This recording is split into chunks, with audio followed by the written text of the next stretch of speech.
innovated the radio landscape of Trinidad and Tobago and is the visionary behind the North Coast Jazz Festival and many other initiatives aimed at celebrating our people and culture. Former Mayor of Port of Spain, who ensured the city corporation served through active consultation, hosting 24 meetings in 39 months with over 40 years' experience in the political Gael. During his term, Louis re-engineered the role of the office of the mayor, and he is one of the original pillars in the formation and evolution of Eastern Credit Union with La Jolla, a multi-purpose business and recreational facility, being one of his brainchilds. Louis is also the only man who can boast that he earned a profit while at the helm of state media. He knows firsthand what is required to positively change the governance structure of Trinidad and Tobago so that politics finally becomes a facilitator of the citizens' business, unites stakeholders across interests, and empowers people. He is best described as our philosopher. As an author, commentator, and educator, he encourages the team to consider new horizons and assess challenges and opportunities from all perspectives. With this mindset, Louis serves as our deputy political leader for governance, and he is responsible for the development and implementation of our party's structures and protocols. Ladies and gentlemen, please welcome our host for today, Louis Leasing.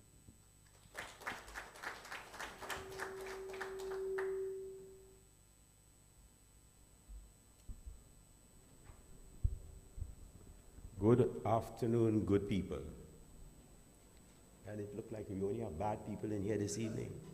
Good afternoon, good people. Welcome, welcome. Before moving into the real program, I'd like to set the stage to bring some spirits of one kind or another into the launch. I'd like to invite the Qualitech Sanjay Boys Tassa Band, the Sunrise Cultural Group, and the Dole Players, Dole Knights to come forward.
Thank you so much.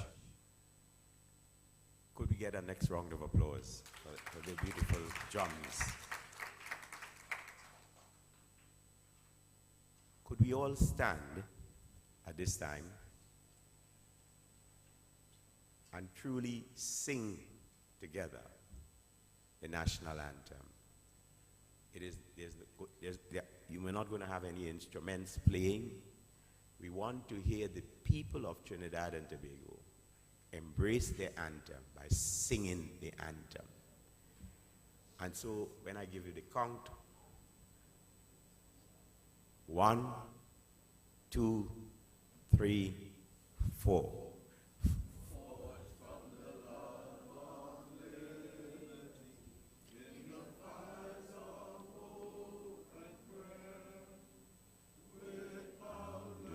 Faith in our destiny, we solemnly declare.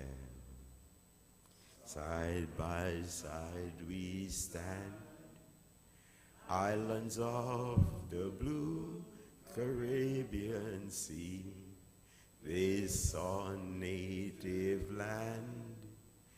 We pledge our lives to thee. Here every creed and race find an equal place, and may God bless our nation. Here every creed and race find an equal place, and may God bless our nation. Would you remain standing as I invite to the podium Bishop Janki Ragunanan, who will lead us in intercession.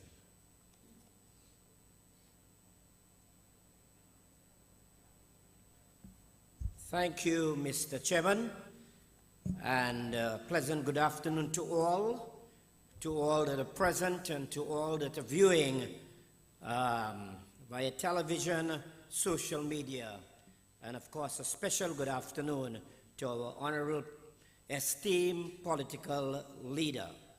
We want you to remain standing.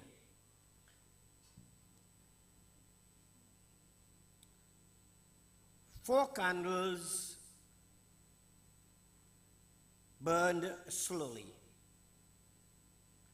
The ambience was so soft that you can hear them speak. The first candle said, "I am peace."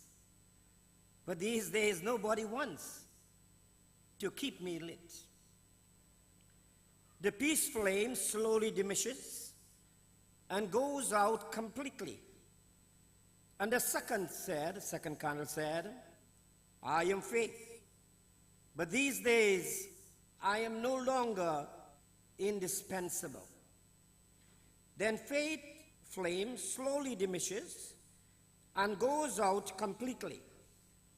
Sadly, the third candle speaks. "I am love and haven't the strength to stay lit any longer. People put me aside and don't understand my importance. They even forget to love those who are the nearest to them. Waiting no longer, love goes out completely. Suddenly a child enters the room and sees the three candles no longer burning. The child begins to cry. Why are you not burning? You are supposed to stay lit until the end. Then the fourth candle speaks, gentle to the little child. Don't be afraid, for I am hope. I am hope. And while I sit burn, we can relit, or we can relight the other candles. With shining eyes, the child took the candle of hope and lit the other three candles. Never let the flame of hope go out of your life. with hope, no matter how bad things look and are. Peace, faith, love can shine brightly in our lives. I pray today, in the realm of the politics, where decisions hold the power to shape nations and impact lives, we turn to you, our Heavenly Father, for wisdom and discernment. Help us make ethical and informed political choices that align with your values and the betterment of society. Grant us the discernment to see beyond personal interests and the insight to have misunderstood or understand the broader consequences of our decision. May our political choices reflect your guidance and our commitment to creating a more just and compassionate world. In your wisdom, we find guidance. May our hope grow from strength to strength, from power to power, from victory unto victory, and from glory to glory. Amen.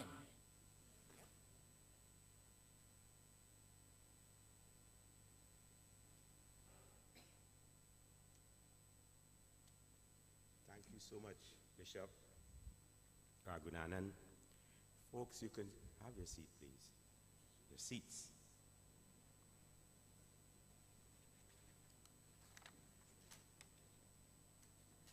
Good people, it is my pleasure to welcome you to this historic launch ceremony, which ushers into life a new but more meaningful platform for political change within the Republic of Trinidad and Tobago. Members of our live and viewing audiences, welcome to Hope's historic launch. We've placed a lot of emphasis on reaching people in their homes,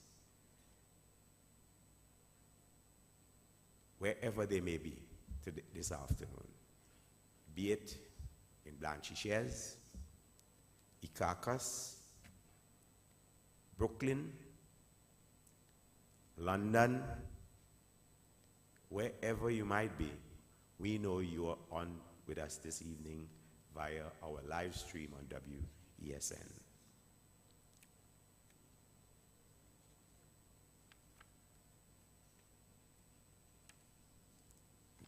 Video 1. Born from a deep and sincere desire to restore good, honest government to Trinidad and Tobago, Hope is reaching out to every community, every patriot, every social group to join in this noble objective.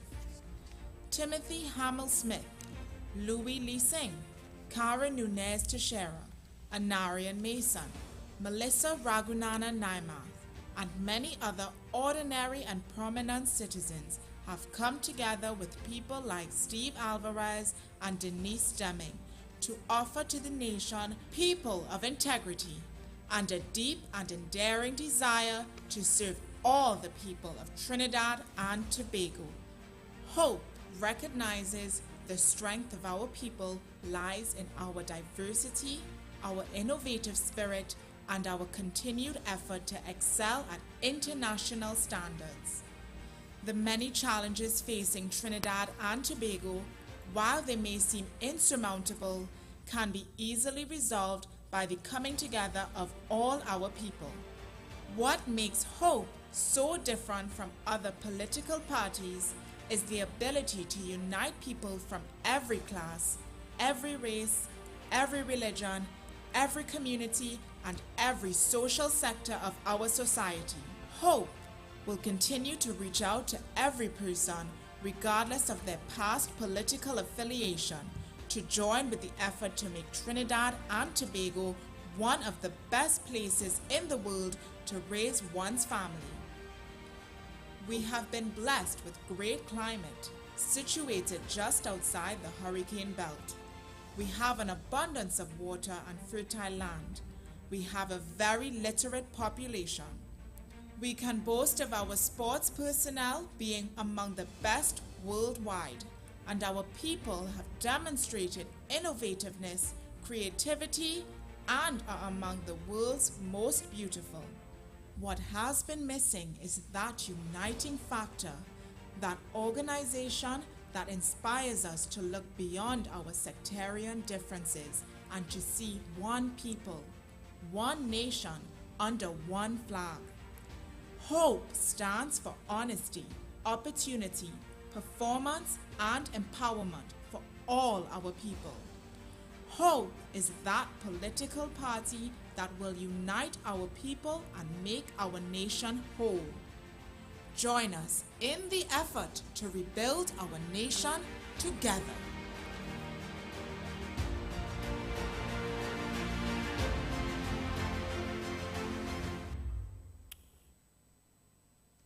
Moving along quickly. We bring to you the driver of the team. You know, on this team, a number of people have designations that we didn't give them, but by their own actions and behavior, we have said, listen, this is the driver on the team. I speak of our General Secretary, Melissa Ragunanan Nayamat. She's a powerhouse of passion and purpose. Armed with a Bachelor's of Science degree in political science, she's a force in marketing, communications, management, social work, and events, with 13 years of experience leading humanitarian charitable social work projects. In the political arena, Melissa has not only held an executive leadership position in her former political home, she also managed campaigns, one of which being her own father's campaign in the San Fernando East constituency, and was herself also a candidate. And so she's born and bred of the Southland, and she has put her roots deep in this oil sand that we boast about over so many centuries. Melissa has a commitment to community and charity work. A devoted mother, she dedicates much of her time to nurturing her own daughter, but equally she finds the time to nurture future generations. Melissa envisions and executes targets with ensuring the kinds of interventions that alleviates the burdens of the vulnerable in our society. Her energetic spirit extends to her environment and involvement in the Tabernacle of Prayer Trinidad and Tobago Incorporated organization, and serves as a person deeply involved in the operations and mobilizations of that sacred and special place, where she actively contributes to humanitarian causes. Melissa's charitable work isn't a day job, but rather an expression of her belief in making a positive impact. Beyond the professional and political lifestyle, Melissa is an ordained minister with Tabernacle of Prayer Trinidad and Tobago Incorporated, holding a diploma in theology. Her commitments to kindness and love as the best forms of humanity is not just her maxim, it's a way of life. In every facet of her life, from the boardroom to the community, from politics to hope for all, charity, Melissa Ragunanan Nayamat is an energetic force, a beacon for all, and a true advocate for change. She's our steadfast driver who keeps our team moving along with positive energy and her eyes on the destination. She's General Secretary, as I said previously, responsible for the party's records, internal operations, and she has been co-leading the mobilization efforts here in San Fernando in many, many ways. To answer the question, why hope, I invite to the podium Melissa Ragunanan Nayamat, Hope's General Secretary. Would you put your hands together?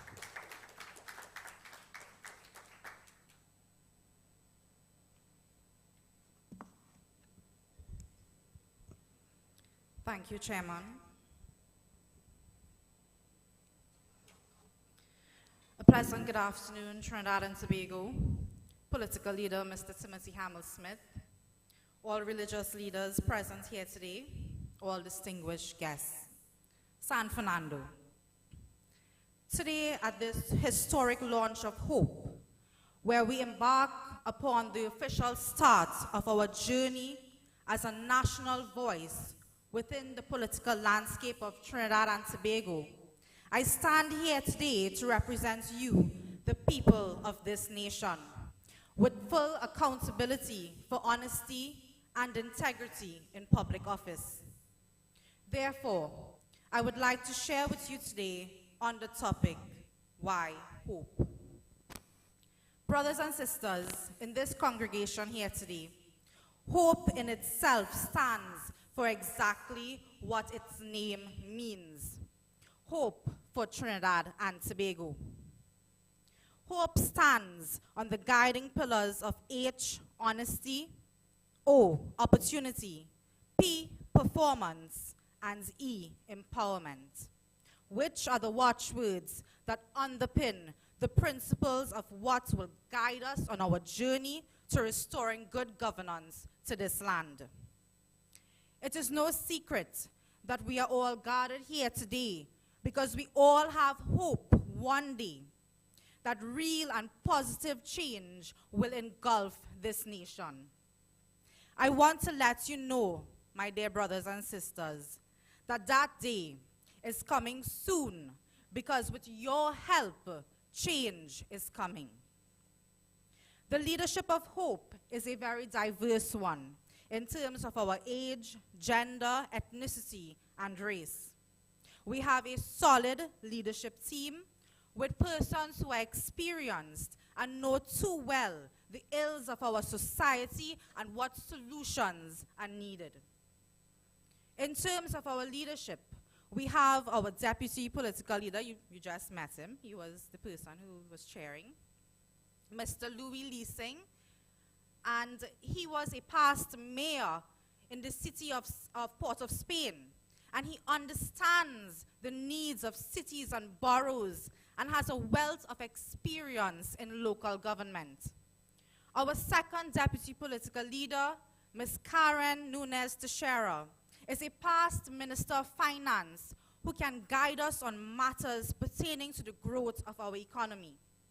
Might I add that we are the only political party presently, other than the government, that has a past Minister of Finance in our leadership. Our chairman, Mr. Steve Alvarez, has a wealth of knowledge in infrastructure and architecture, and his name is on many long-standing buildings within the city of Port of Spain. His experience will be able to guide us on rural and urban infrastructural matters. Our party organizer, Mr. Deusaran Jagru, is versed in agriculture and modern-day agricultural practices. He was the past CEO of Carney 1975 Limited and is a recipient of a Gold Medal of Merit. For years of contribution to the public service, of course, Mr. Jagru.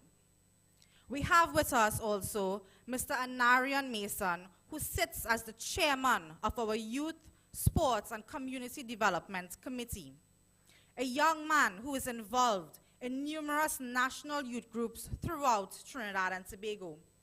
We are honored to have as well Mr. Fazal Karim, the past Minister of Science, Technology and Tertiary Education, who will be of great guidance to us in the sphere of education. Additionally, we have implemented a new office for diversity, ethnicity, and inclusion, in which Ms. Denise Deming is the holder of this office. Her contributions to society with regard to culture, the arts, and also her long-standing service as a past lecturer in communication studies at the University of the West Indies, St. Augustine, makes her most suitable for this portfolio. In the capacity of party communications, we have Mr. Rudolph Hanamji, who is a leading regional manager in business innovation. His expertise and experience is an asset to us. We also have Ms. Melissa Raghunandan Nayamat, yours truly, who serves as the General Secretary of the party. It is quite rare that any party in Trinidad and Tobago can say that they have a General Secretary that has both a background in political science as well as theology. I have served Trinidad and Tobago for over 13 years in the capacity of leading charitable and humanitarian works through the Tabernacle of Prayer TNC Incorporated organization, as well as Operation Mobilization, the organization which is responsible for the docking of the Logos ship to the shores of Trinidad and Tobago.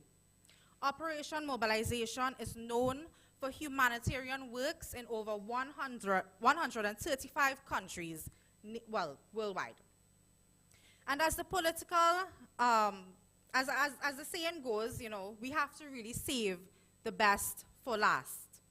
And in the capacity of political leader, we have Mr. Timothy Hamill-Smith, a man of impeccable character, a man that is respected highly, a man that stands for justice, integrity, honesty, and a man that has a heart filled with passion for the restoration of good governance, for a better future for the people of our nation.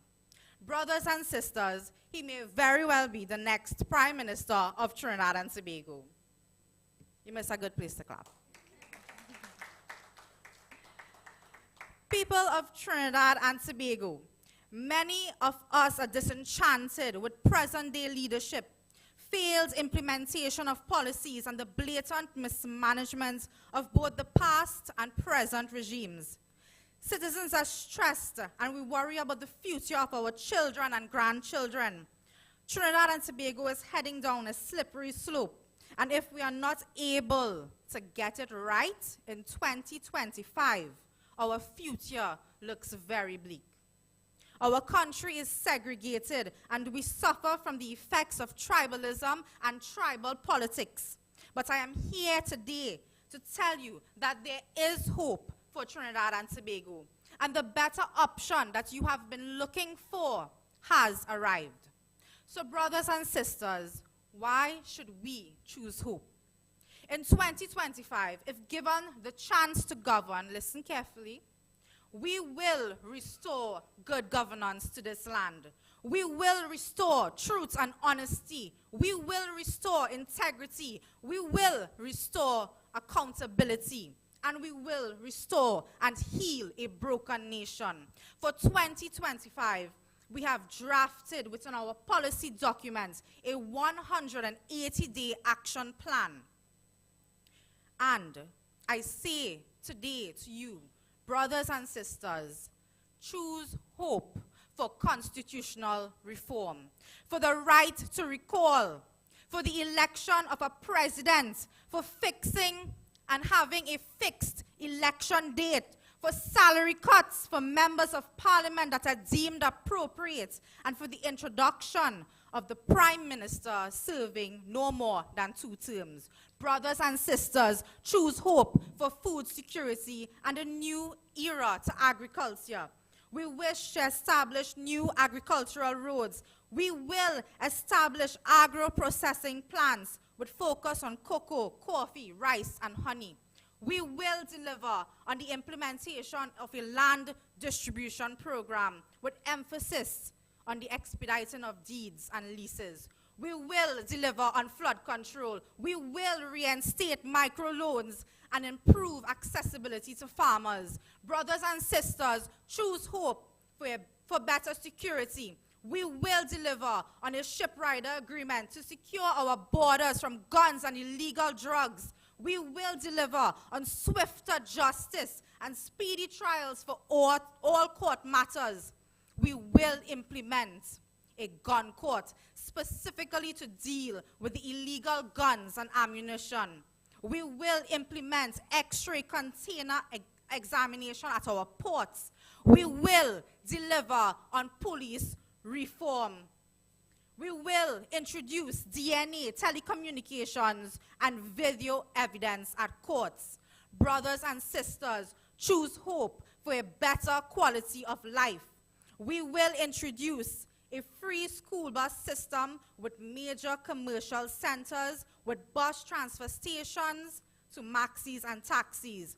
We will work towards a shift system to reduce traffic congestion and the emission of carbon monoxide during traffic. Brothers and sisters, I can tell you much more on why hope, and why hope may be the only option for our nation. However, our first draft of our policy document can be found online at hope.tt, in which you will be able to access it and the many things that we wish to implement, along with the creation of other means of revenue allocation to provide the very things that I have just mentioned. Let us unite as a people working hand in hand towards a better Trinidad and Tobago. May we work towards systematic re-engineering of a broken society.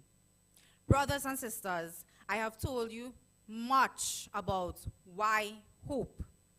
But today, I leave with you just one question, and I ask you, why not hope? Trinidad and Tobago, I thank you.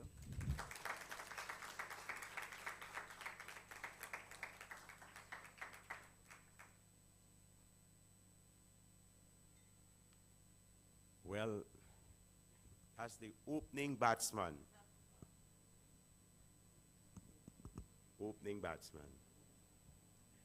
I want to acknowledge with us this evening, beyond the clergy, beyond the members, beyond the well-wishers, the friends, I want to acknowledge some of our political colleagues who have joined us from other places, from other political homes. I want to begin with welcoming Marissa Prasad Pabu, one of the deputy political leaders of the Progressive Empowerment Party. Would you welcome her? I'd like to also welcome to our launch the political leader and his team from the Congress of the People, Mr. Kurt Sinnett.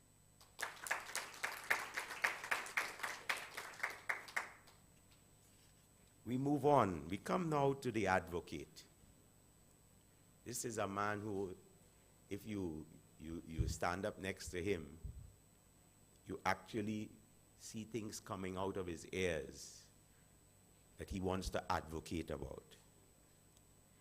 We give you Mr. Anarion Mason, who is a true millennial and a constant learner, and who has been a voice for his generation and younger ones, as well as those who oftentimes do not have a voice of their own. So he often speaks for the voiceless. A son of deep south, Anarion was taught as a child to always invest in your community and to utilize your own blessings in the service of others. In this regard, almost all of his waking hours are spent serving various committees and initiatives, such as the Special Olympics Committee of Trinidad and Tobago and the Youth Parliament of Trinidad and Tobago. Anarion has a Bachelor of Science, his degree from the University of Trinidad and Tobago in electrical engineering, and most recently garnering certification in engineering project management from Rice University. He has been equipping himself with the tools that will allow him to be in an even better position to help others to help themselves. And one day, too, they can pass that on. And Arion is very clear about his generation, what his generation expects from politics and politicians. And I don't know how he's going to roll that into the fact that he has now become a politician. And Arion has the passion, sense of purpose, and skills to be a force for the politics of empowerment. His voice and spirit are both sword and shield in defending what he aptly describes as the politics of representation and restitution. He is a tireless advocate as chair of the Youth, Sports and Community Development Committee, leading Hope's charge in engaging and mobilizing all persons interested in sustainable community development. And Arion has been co-leading the mobilization efforts along with the previous speaker, Melissa, in preparation for today's launch. So despite all the inclement weather this past week, these two people who are ambassadors, and we'll talk a little bit more about that because it happens to be a key component in the organization of Hope as a political institution. They are key crew and ambassadors for the San Fernando area. Let us put our hands together and welcome the advocate, Arion Mason.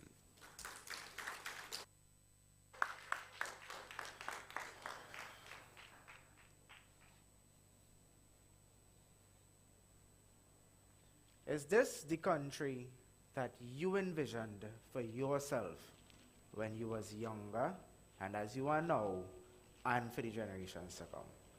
If your answer is like mine and is a resounding no, welcome to change. You see, I am fed up of the cost of living. I don't want to know that I working for an entire hour just to buy a loaf of bread. That don't make sense to me. Does it make sense to you here today? Does it make sense? You see, the thing is, when I was about 19 years old, I entered into a rally, a political rally. I was on that stage, in the audience actually, listening to manifestos, listening to promises and performances that was so airy-dairy and airy-fairy. Then I started paying attention to the politics. I started listening to the leaders who want to govern our country. And to me, what I saw was people who were more interested in putting up a sky tower, a top skyscraper, or a big building to leave a legacy for themselves. I know many of you, just like me, have seen and have witnessed many buildings with the honorable this and the honorable that. That doesn't equate to the greatest natural resource Trinidad and Tobago has, which is you, the citizens. You see, those monuments, it don't attest to anything. It will take, for example, the Debe UB campus. It was supposed to be this monument, this new thing that parents couldn't afford to pay rent for students in South. I was a student from South who went UE. Rent at that time was $2,500 for a room. Many parents can't afford to do that for their children. So that campus, just down Debe, was supposed to be a means to an end. Now if you pass, it is overrun with grass and it is dilapidated. Those funds could have been spent on other projects. So allow me to hand you the metaphorical mirror named Hope this afternoon. In this mirror, I want you to see a reflection where the funds would have been spent now into community centers at the ground level, where it is the small person could have a business. Picture this. At a community center that does barbering on a Monday, hairdressing on a Tuesday, and because it is near and dear to me, renewable energy installations projects on a Wednesday. culinary arts on a Tuesday where we teach people how to make roti and pot bake. I know all you grew up with that. I like my roti. Well, I could see my belly, I like it. The thing is, funds are being funneled elsewhere. When Hope comes into government in 2025, we promise to do things like these so that the small man, picture a community of 100 men, 2 new youth barbers who charge $40 a haircut. That is almost $2,000 a week because most men go to the barber every week, right? That is funds that is not being spent on our greatest resource, you. So isn't that the better way to have the country that you want to be? Another thing that troubles me most deeply is the reliance of Trinidad and Tobago on oil and gas. COP28 is currently going on, but a couple days ago, the oil giant, Saudi Arabia, who helped set oil prices, committed to 50% renewable energy in the year 2030, with 100% by 2050. Trinidad is not desert. Come on. We have beautiful rivers, lakes. Well, not really lakes. We have beaches. We have seas. We have so much different natural resources here in Trinidad and Tobago. Hope promises to expand our foreign revenue income through methods like ecotourism, health tourism, education tourism, and I'll come back to that for you very shortly. And sport and tourism. And listen to me and listen, let me paint a picture here.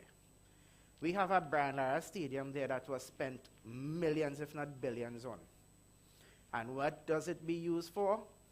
Carnival Fete and the ever so often CPL matches. Why can't we have international matches in that stadium? Picture South Africa versus Pakistan. Picture Australia versus West Indies and make use. Bringing the foreign revenue into our country. We have so many different stadiums that could be utilized for different things. Back to education. There are so many new and emerging fields within the world. Fields like robotics, artificial intelligence, game design. We promise to work with university institutions to bring these courses here to Trinidad and Tobago. By doing that, we open up the Caribbean region and our CARICOM brothers and sisters to enter Trinidad and Tobago to do these courses, bringing in foreign revenue and leading the way into emerging technologies. Can you see that in your mirror today? Isn't that the country you would like to envision as we move into the 21st century? Now, hear me out. Many of you know that if it is you, raise your head to be politically aligned. Your job gone tomorrow. With swift justice systems in place, Hope is going to ensure that you have liberty of free speech. I see we have members of the COP and the PEP here. Imagine you could support them without losing your job tomorrow. Based on the facts right now that I know, for example, a friend and a colleague of mine has lost his job since before 2017 with a matter in the industrial court. Judge recently told him the resolution date for his matter is 2025. That is 8 years. Why is it taking 8 years for our justice system to now deliver justice to somebody who was terminated because of political affiliations, because of their freedom of speech in Trinidad and Tobago? That doesn't make sense to me. Does it make sense to you, Trinidad and Tobago? Does it make sense? We could go on and on and on. However, I have a message for plenty of you who may not be here with us today. Just like me, way back when, after elections night, I always used to say, I had to get up and go to work tomorrow to make my ends meet. My message is to those who think like that. My message is to you. My message is to come out and support hope. If you are tired of of what is going on in the country, of what our past and present regime are doing, it is time to let your voice be heard. It is time to stand up and rise for change. Allow me to leave you with one final question. If not us, then who? If not today, then when? Thank you.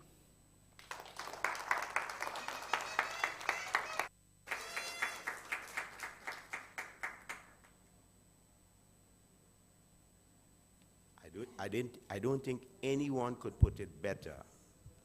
If not hope, who? If not, when? Thank you. Folks, could you put it together again for Young and Ari and Mason?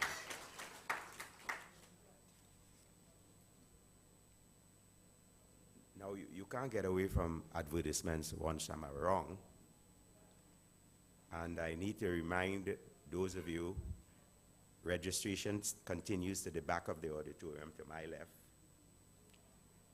And if you decide to become a member today, not only will you get one of these lovely Hope t-shirts that you see some people wearing, but you would not be charged any membership fee for 1 year. You can't get a better deal than that.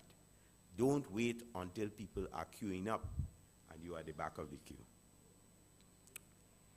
We come to the next person on this program, who we are all affectionately refer to him as the builder, largely because he's really a builder, a passionate thinker and doer. Steve Alvarez has always been driven by the need to create a better Trinidad and Tobago for his family and all citizens. Having grown up in Moruga, Steve had to learn Trinidad and Tobago by force. Now, that is no joke. That's a serious point. Because you will find that the same could be said of Hamel Smith, who grew up in Port of Spain. He had to learn Moruga by force.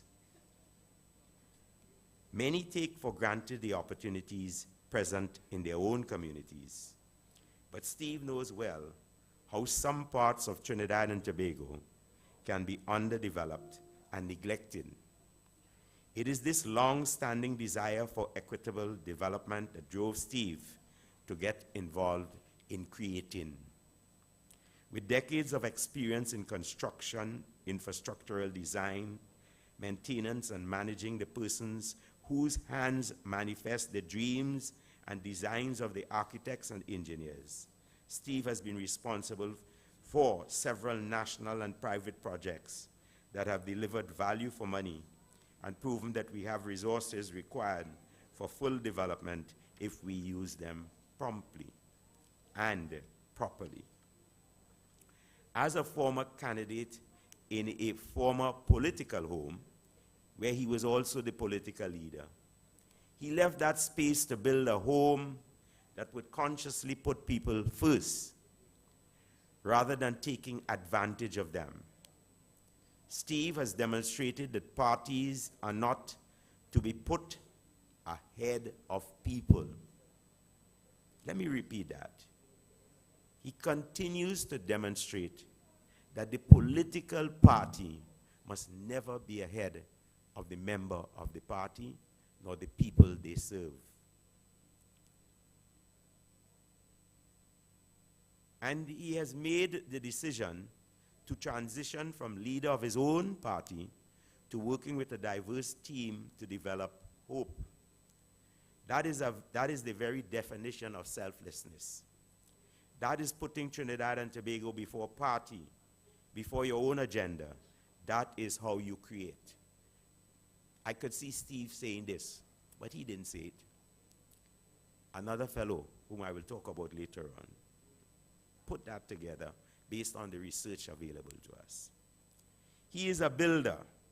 He's our chairman, and some would rather have me say he's our chairperson, leading Hope's charge in engaging and mobilizing all people interested in sustainable community development while coordinating our operations and keeping a team of strong-minded and diverse persons working towards the same goal: to share Hope's vision for community development and sustainable employment.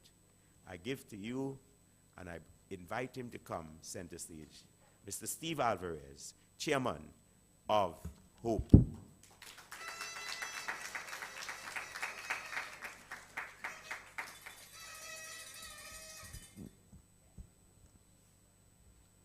Good afternoon, good people. Good afternoon, fellow citizens. My chairman, my political colleagues, ladies and gentlemen in Trinidad and Tobago, people who are seeing us on television and through social media, I greet you this afternoon with hope. We have to answer a very important question that perhaps lingers in the mind of everyone. And that is, now that you have a party launch called Hope, what makes Hope different from other political parties? Why should someone just consider voting for Hope or joining Hope? What makes this group of people in purple so different? And the answer is simple, you know. What makes us different from the leading political parties and from other aspiring political parties is that we are focused on the empowering of all the people of Trinidad and Tobago. All the people. Now let me say this. When we talk about being people-centered, there are lots of other political parties that say we are about the people as well. There's one political party that's name starts with the people.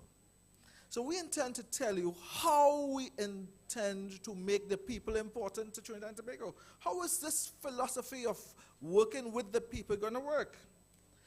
And that answer is simple. We are going to make that a reality through local government. Let me explain this carefully. Every developed country in the world, every proper running country in the world, their strength lies in their communities. If you build the communities, if you build a country from the ground up, you're going to end up with a strong nation. Let me tell you, there are lots of us, especially the older ones like me, we like to reflect on how the good times were in Trinidad and Tobago. But the good times were good because we had a very sound local government structure. We grew up in our towns and villages knowing the names of the people that clean the road, that keeps the drain clean. We inherited a system of counties and wards that ensured through a structure, not just through people voting for a party and somebody giving you a 10 days or 15 days or a CPEP contract. These people had permanent jobs. The guy, I remember in Moruga, the guy that used to paint the street signs used to ride a bicycle with his paintbrush. And if a street sign started to fade, he would paint it right away because he had a permanent job. The people in the community is what makes a nation great. And so, through local government, through getting the people in a structured local government structure, we are going to ensure that Hope delivers on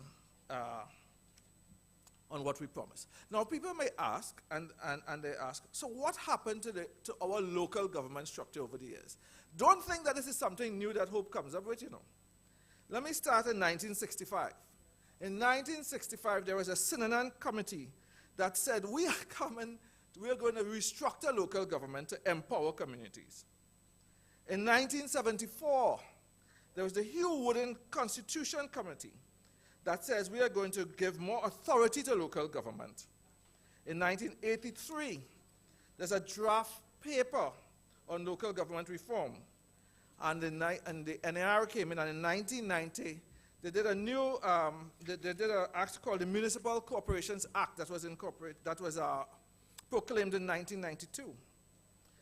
In 2002, the UNC government did a white paper on local government. And in 2016, just recently, if you remember the last local government election, P&M were talking about what we are bringing to you is local government reform. And they did a comprehensive document, a draft document, that put into place what the dream of local government is. Now, the thing about it, I want you to understand that when we talk about local government reform, we're not talking about anything different from what other political parties and all of these draft papers have indicated. So they talk about we're going to deal with tourism, agriculture, fisheries, food production, town and country planning, the environment, custom and excise, health services and education. Those were things that were incorporated in the Tobago House of Assembly Act. And they are an example of what happens when you empower people in a country. Now, let me tell you this.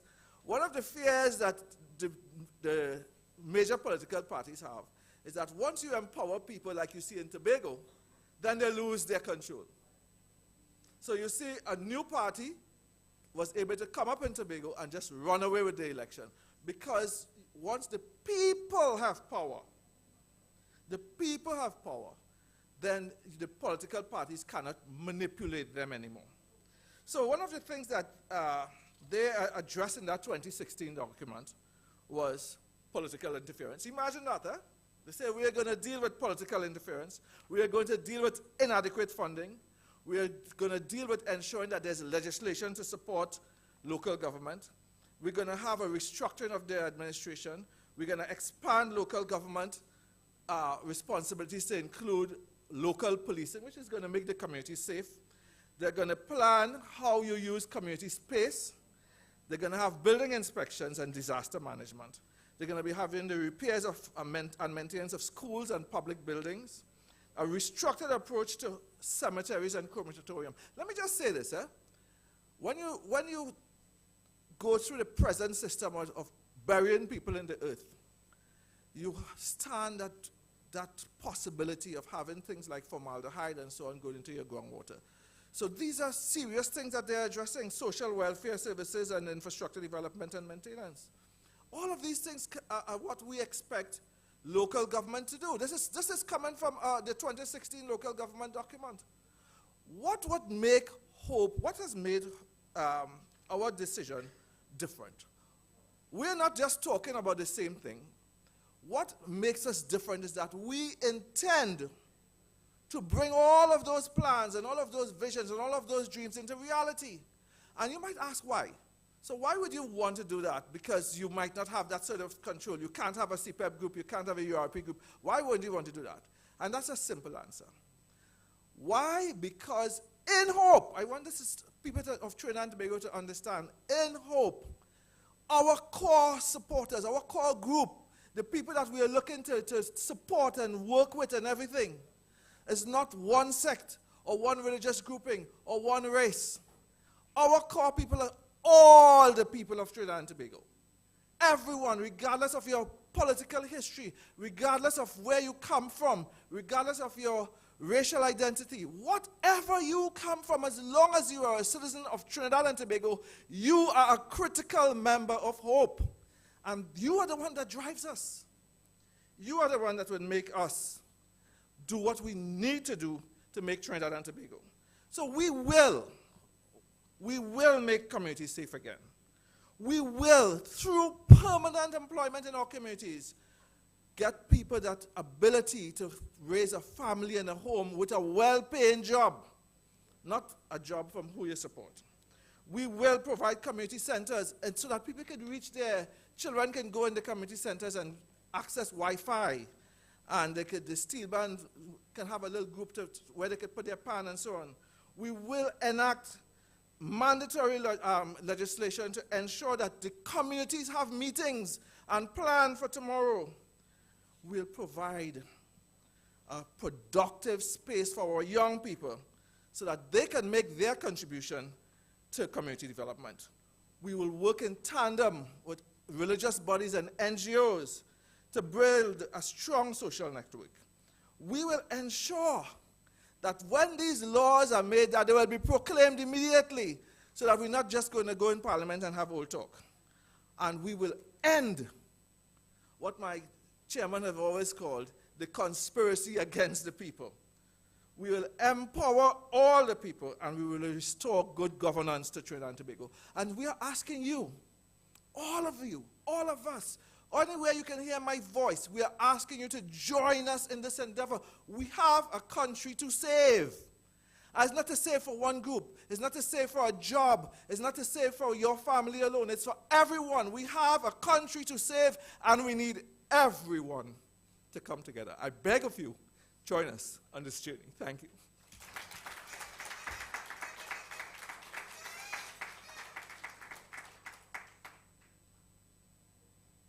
That's the man from Aruga. Steve is one of those who genuinely believes that Trinidad and Tobago is better united. He first raised that as a subject with me, I would say, about 5 years ago. And it is something that I have kept foremost in my mind as someone interested in the politics of the country. Better united. Our next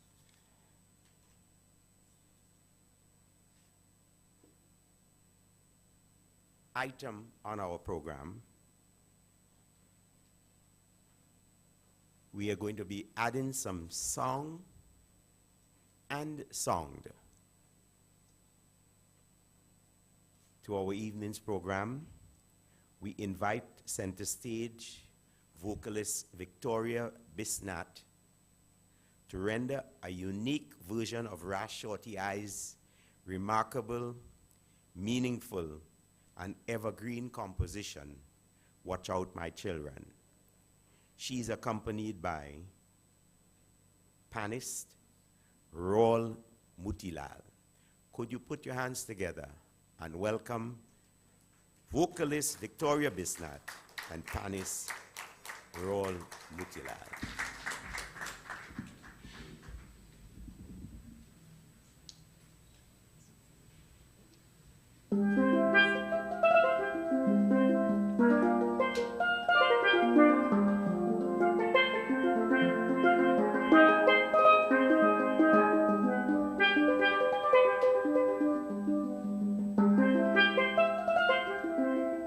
This is for all my children throughout the four corners of the earth.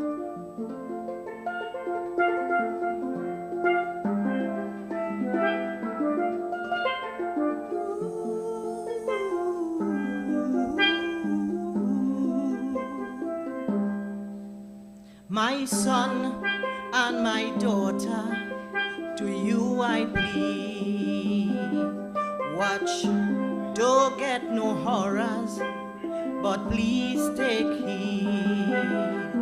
I know you don't want no sermon, but my admonition is to guard you against all the evils of life that create strife and destroy life.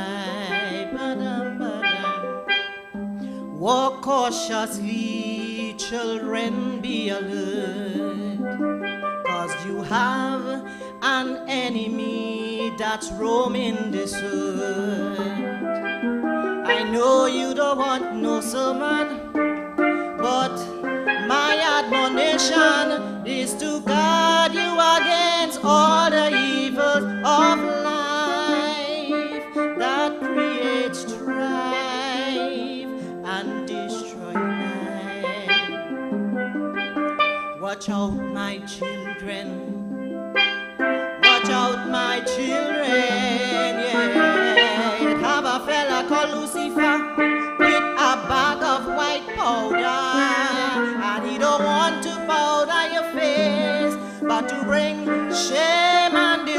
grace to the human race. Let me sing it again. Watch out, my children. Watch out, my children. It have a fella called Lucifer with a bag of white powder, and he don't want to powder your face, but to bring shame and disgrace to the human race. You're young and your future is ahead of you. Right or wrong, sweet or sour, depends on what you do.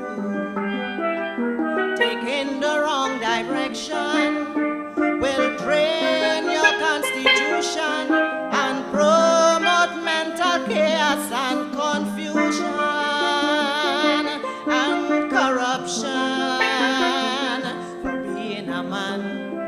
And that is not what's planned, so watch out, my children. Watch out, my children, yeah, yeah. It have a fella called Lucifer with a bag of white powder, and he don't want to powder your face, but to bring shame and disgrace to the human race. Let me sing it again. Watch out, my children. Watch out, my children.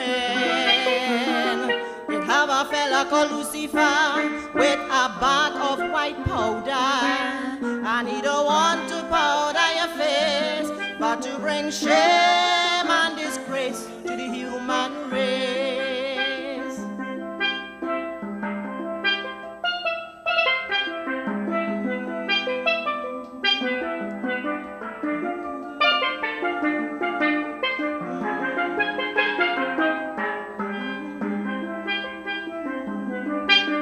Shame and disgrace to the human race. Watch out, my children. Watch out, my children. It have a fella called Lucifer with a bag of white powder, and he don't want to powder your face, but to bring shame and disgrace to the human race. And disgrace to the human race. Shame and disgrace to the human race. Shame and disgrace to the human race.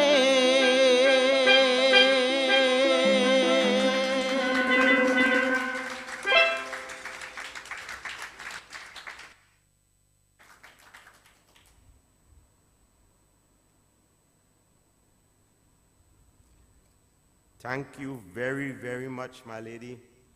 I could swear Rashoti walked through this hall a short while ago.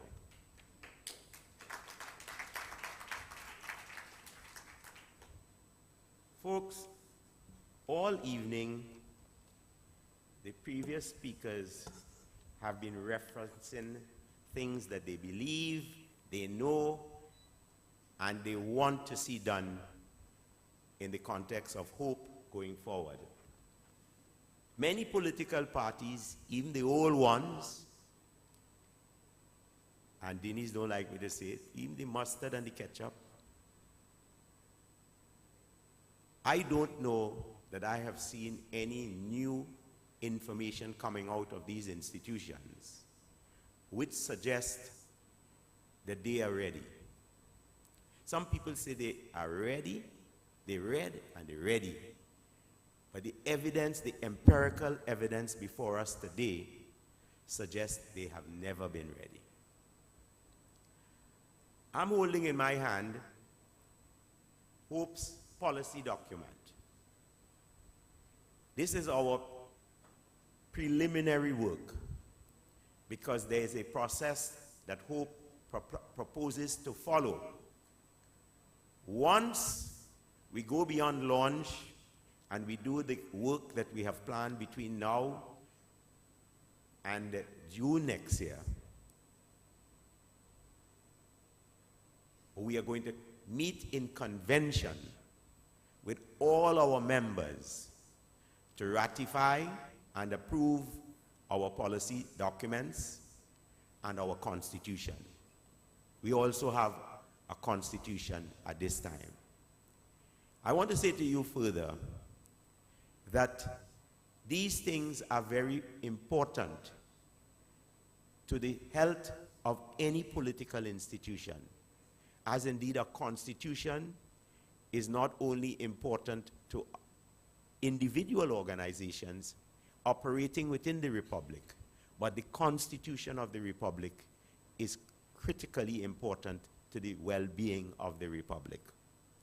And so we will be moving on, and the process is that we have a website, and we have been, as it were, advertising and promoting the handles for it, where anyone who is a member is free to go on board and to make your recommendations about policies. If you will get to see the policies that are there, and if you feel that you can amplify the policy, you're free to do that.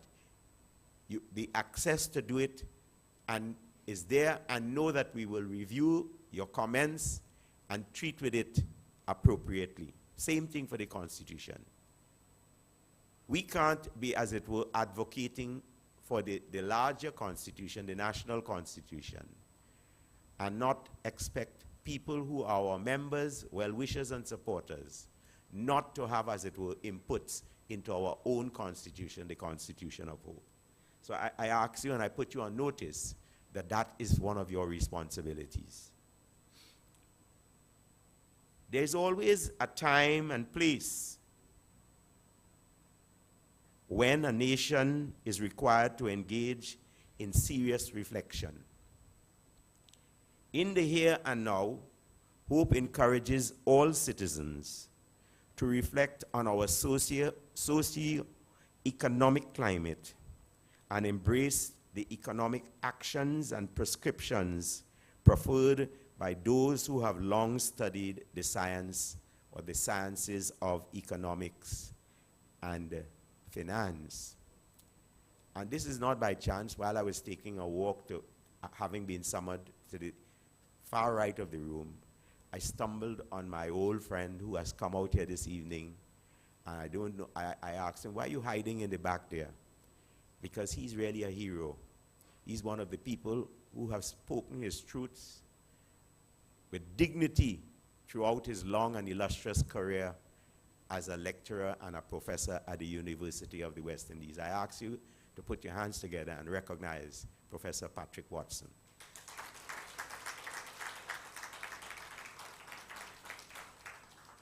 Video.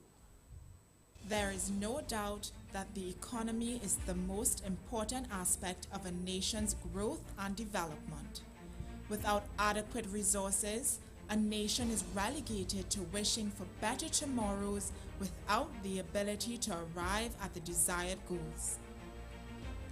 Over the years, Trinidad and Tobago has been transformed from an agriculturally based economy to an energy-based economy with an almost total dependence on oil and gas. Hope will transform our economy. Hope's vision for the economy is one where TNT will become a dynamic, adaptable, and outward-looking multi-sectoral economy supporting vibrant, resilient, and diverse communities. An economy in which an energized public will experience a high quality of life and contribute to its sustainability for the benefit of society. That vision incorporates export-oriented entrepreneurs, technology, tourism, enterprise clusters, public-private partnerships with government input in permits, incentives, land and infrastructure, energy and water.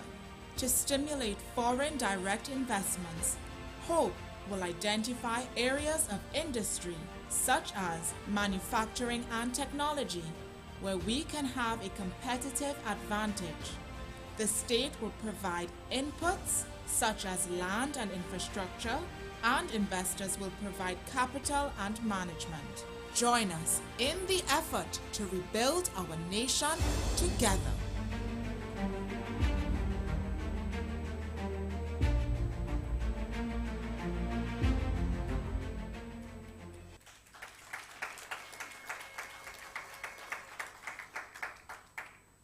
We move forward, always, never backwards. Our next presenter, we refer to her when we sit around the table as the analyst.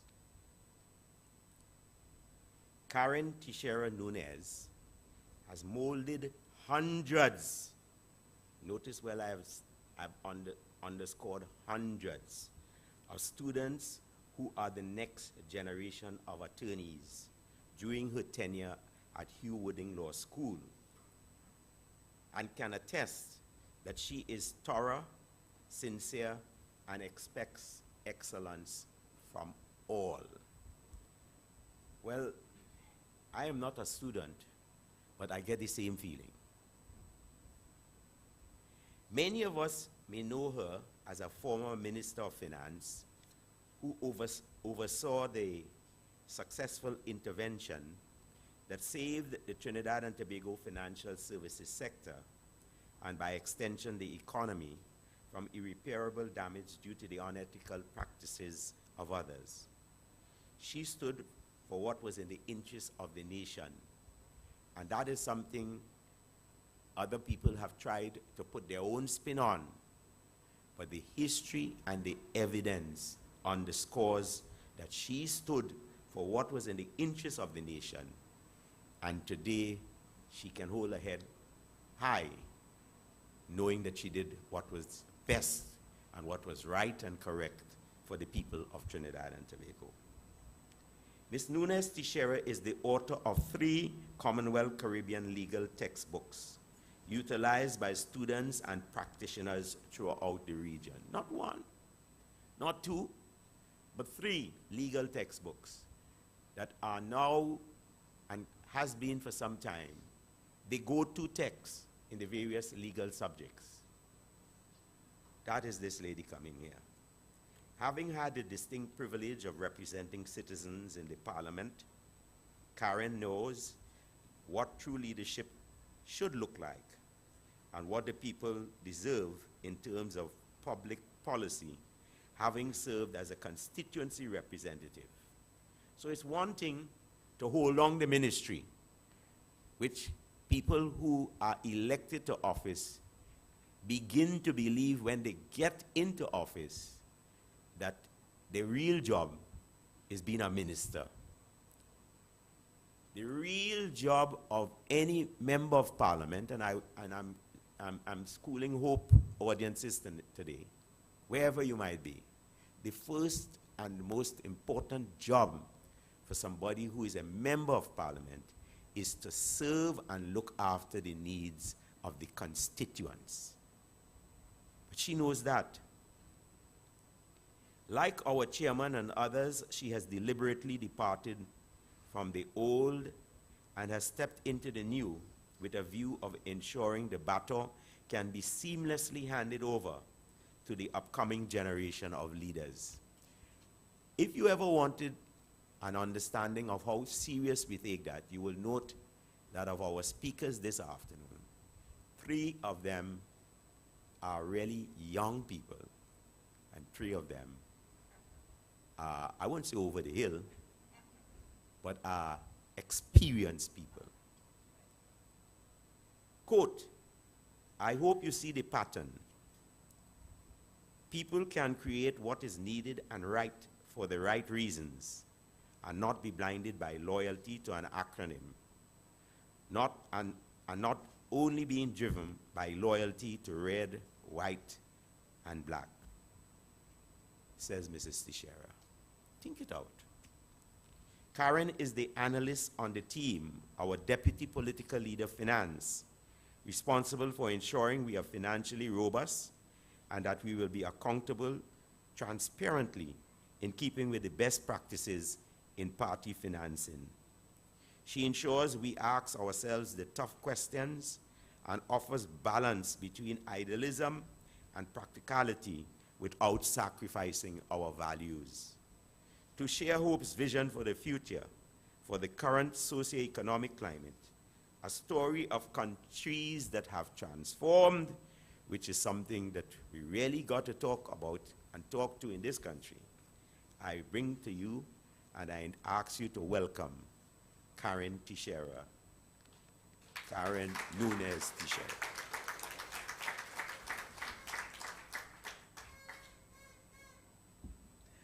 Good afternoon, our NATEX team, headed by none other than our political leader, Mr. Timothy Hammersmith, you, the members of the audience, and those of you who are listening at home this afternoon. My role this afternoon is straightforward, but as straightforward as it is critical, because it is one that is dedicated through effective and committed leadership to transform the social and economic landscape of our beloved Trinidad and Tobago, rooted in opportunity, empowerment, and success for all. Now, while the impact of crime on achieving those fundamental goals will be addressed by Hope's political leader, it would be remiss of me not to point out that unless the root cause of crime is addressed, the social and economic transformation that we all desire for Trinidad and Tobago will remain just that, an elusive dream. So what is the root cause of crime? Well, I'm just going to quote from someone who's known to you, but she's actually a very close family friend. In 2014, we all know the death murder of Dana Sarup Sitahal, as I knew her.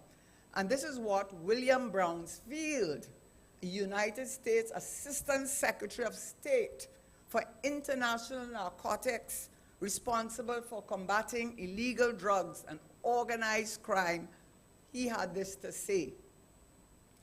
This was a carefully planned operation and orchestrated by an international criminal organization with a presence in Trinidad and Tobago. And there's only one kind of entity that does contract murders of this sort, of degree of sensitivity, and that is organized crime. So I start by saying we've got to deal with the cause, what is standing in front of us achieving our objectives, which will be dealt with by our political leader.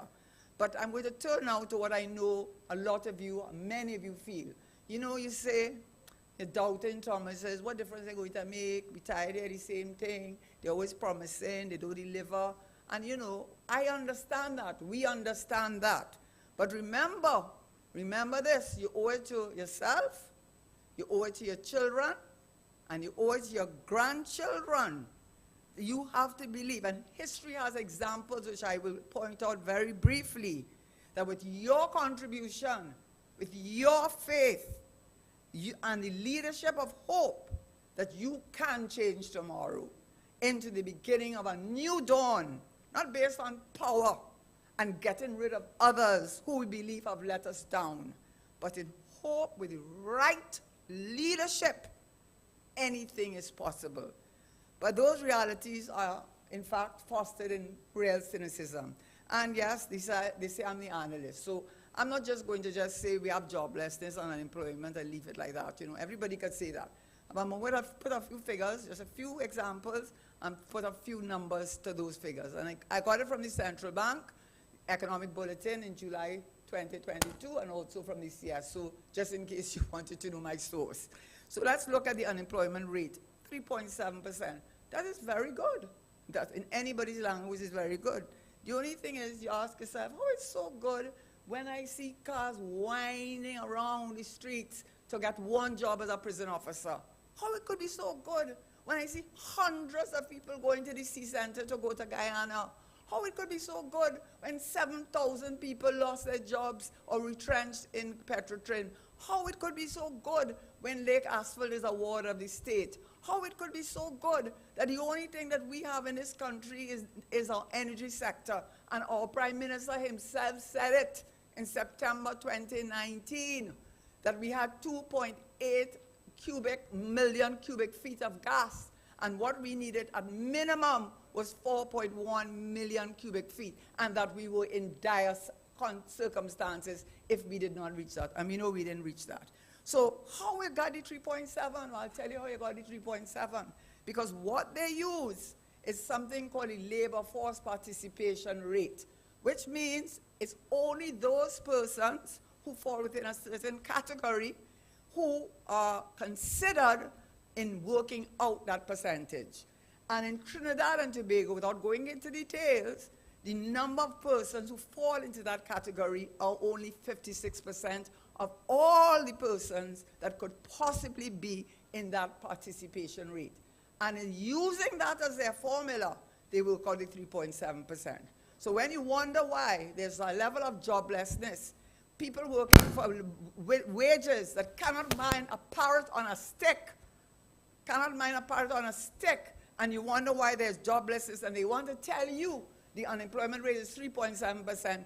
Watch it, look at that figure, and understand where they got it from. The other one I just want to mention briefly is foreign exchange. Why? I have to mention it. Because guess what? Maybe the clothes you're wearing, maybe the food you ate today, maybe wherever mall you went in today, wherever you went, maybe the even manufacturing sector that's supposed to be doing so good. So much of what they use to produce what they produce, guess where it comes from? Where it comes from? Abroad. Guess how we have to pay for it in? US dollars. So let's look at our foreign exchange position. And I didn't go back too far. I just went to 2016. And the figures then was 13.3 billion. I think I gave the news reporters a wrong figure, so I'm correcting it now. In 2016, 13.3 billion. You know what it is today? Between 6.2 and 6.3 billion. You know what that means? It cut by more than half. And if you think that is, that's from my figures, you know, I took that from the central bank. That's where I got it. And if you think that is bad enough, you know that we have been running deficits. And to put it in simple language, if you run in a business and your revenue is less than your expenditure, you are going to have a deficit. How are you financing that deficit as a country? Well, one thing you could do is borrow, and that's what they do. But when they borrow, they have to borrow from big bondholders because they build the hospitals, the highways, etc. And you know what they have to pay it back with? US dollars. It's paid in US dollars. A lot of that foreign exchange you see there, a large percentage of that is debt. Understand that. I move on just briefly now to growth. You start a company, you start a business, don't you want it to grow? Or why you started if you didn't want it to grow? All right? You wanted it to grow. Let's look at the current, and this again comes from those same sources. Would you believe in every CARICOM country between 2015 to today, there are only 3 countries that have negative growth? I want you to guess which one of them are. Just take a little guess. I bet you might say Trinidad and Tobago. And I bet I'll tell you you're right. Trinidad and Tobago. But guess what? Not only Trinidad and Tobago, negative contraction of the economy from 2015 to today. It contracted by 17.7%. You know how much Haiti's own contracted by? 4.1%. You know how much the other one is? Suriname, 13.5%. Every other economy grew. And those are all countries that were affected by COVID. Every single one of them. So inflation, finally. Why I want to talk about inflation? Because when you go to these supermarkets and you have to buy food to feed your children and to feed yourself, when you look at the price of food, your salary didn't go up. Did it go up? No, it didn't go up. But guess what went up? The cost of living. Your standard of living has gone down, your cost of living has gone up, and inflation has gone up. And this is something and you know what inflation rate is? According to the central bank, in their economic bulletin of July 2022, food inflation was 10%. And our inflation rate is nearly 6%. Now, when you hear that, you might tell yourself, well, maybe they're not so bad. Yeah, but it's bad. You know why it's bad? I'll tell you why it's bad. An economy that has an inflation rate as high as 6% means that the economy is doing well. Because there are people, there's a lot of goods available and a lot of money available, and people are spending too much, so it's causing people to increase the price of their goods, and it feeds inflation. But when you have an economy that is in the doldrums, and you have an inflation rate of 6%, you have to, 5.8% to be exact. And when you have an inflation rate at that level, you have to know that something is wrong and that people in this country are suffering, including those 20,000 CPEP workers who do not have full-time jobs, part-time, few hours a day job, and hope if they get in the cycle the next time. But I guess there's a reason for that. Leave it to you to figure that one out. But I didn't come here just to be a doomsday. I didn't come here to do that. I came here as hope. I came here to tell you that other countries have faced insurmountable challenges, you would say. And in spite of that, they were able, through the correct leadership, to overcome them. Just 3 examples, and very briefly. Dubai. It is said that Sheikh Rashid, the leader of Dubai, transformed Dubai from a cluster of settlements to now a modern port city and one of the most renowned international financial centers. And they have also gone the way of fintech, which we're not going to go into. But you see, when they discovered oil, sand, just sand, that's all they had, sand. But in 1969, they found oil. And when they found oil, you think he sat down there and said, I'm going to take care of myself, I'm going to take care of my son, to help with the next generation? He did not say that. He understood that he had to do the planning for the next and the next and the next generation. And this is what he's said, had to have said. I nearly lost it, sorry. Meaning the words that he used. I'm going to try to remember it. He said, my grandfather rode a camel. I drive a Mercedes. My son drives a Range Rover. His son drives a Range Rover. But if he don't do something, his son, you know what his son will be driving? He won't be driving anything. He'll be riding a camel. That's what he'll be doing.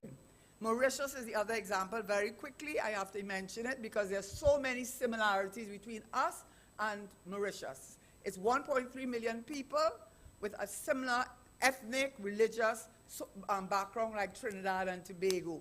And what this gentleman, James Meade, a Nobel laureate, said in 1969, he said, they have no future for Mauritius. That's what he said about them, in 1969. You know why? Because the only thing Mauritius had was sugar. And when the European Union took away the preferential treatment from them, did they sit down and say, oh God, what are we going to do? What are we going to do? We only have 2.8 cubic feet of natural gas per day. What are we going to do? No, they did not do that. They still have sugar. But one of the driving forces in their economy is tourism. And what have they used? They have used the cultural diversity that we in Trinidad and Tobago have. That is what they did. That is leadership and that is vision. And finally, my last example, very close to home, is Jamaica. In 2013, they were in real trouble. Their unemployment rate was 18%. Among the young people, it was 30%. Their debt was through the roof. But do you know what those people did?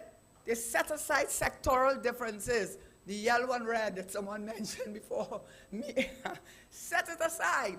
And the opposition, the leader at the time, I think, was Portia Simpson, the trade union movement, the private sector, the people said enough is enough. And they were able, slowly but surely, with the help of the IMF, to turn around the economy.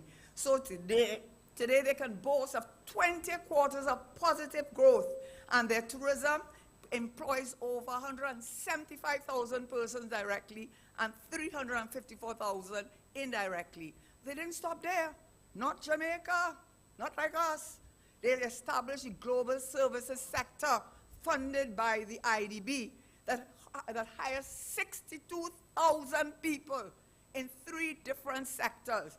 One of them is business processing, next knowledge process outsourcing, and the third professional information services. So I want to say to you, we have examples. Don't say we can't do it. I just gave you 3 examples. And we have those qualities. So what does hope intend to bring to you? Short time, I got a little note that 2 minutes left for me to talk. I'll try my best. 3 things. At the agro and agro industry, that has been mentioned, Do you know the central bank governor said about 2 years ago that we are importing over $5 billion worth of food in this country? Do you know that? We need to reduce that. We need to bring down the food inflation. We need to provide opportunities for the micro and small, medium enterprise. This is who we need to make opportunities for. And we also need to make opportunities for the high-end products, the Trintario chocolates in this country, the coffee, the honey that Marissa spoke about, the high-end value-added products. And I'll tell you what, just by example, Holland, you remember the Dutch disease? Right, you know that came from there, because all they was dealing with was gas and oil. But they got a wake-up call. And guess what? Holland, 1/3 of their land is under the water. They are the size of Maryland and the largest global exporter of food in the world, second to the United States. And I'm getting the wind-up time, but I'm just going to say tourism, and I believe in cultural tourism, very much like Mauritius. We have the Americans, the Pyramid, Temple in the Sea, La Brea Pitch Lake, the chutney, the Calypso chutney, the theater, pan industry, the festivals, and I can name it and go on and on. And then re-emergence of the TTIFC. They put it to sleep. They put it to sleep. And so I don't have time to go into it. And of course, financial inclusion of the CPAP workers. This is not something new. It was there before, but nothing was done. Because you know why? This is a government. No implementation. I'm telling you that. No implementation. That they cannot see. I don't know, they have no Yasina Gonzalez, they have no crystal ball, and they have nothing to tell them that they need to do something like Dubai, like what we saw Jamaica and Mauritius did, like they don't know to do that. And that's why you're stuck with what you're stuck with today. So I am going to tell you, these people here who are applying for this job, guess what? Every single one of us are proven leaders. We are result-oriented. Every one of us have had results in our different spheres. Every single proven results at a national level, I might say. And underpinning all of that is our sense of spirituality, because each and every single one of us give to community service. So I end with the quote, I can't say how you can't say I'm going with hope.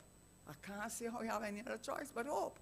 So I just want to end with a quotation from Samuel Smiles. I do not know who he is, to be honest.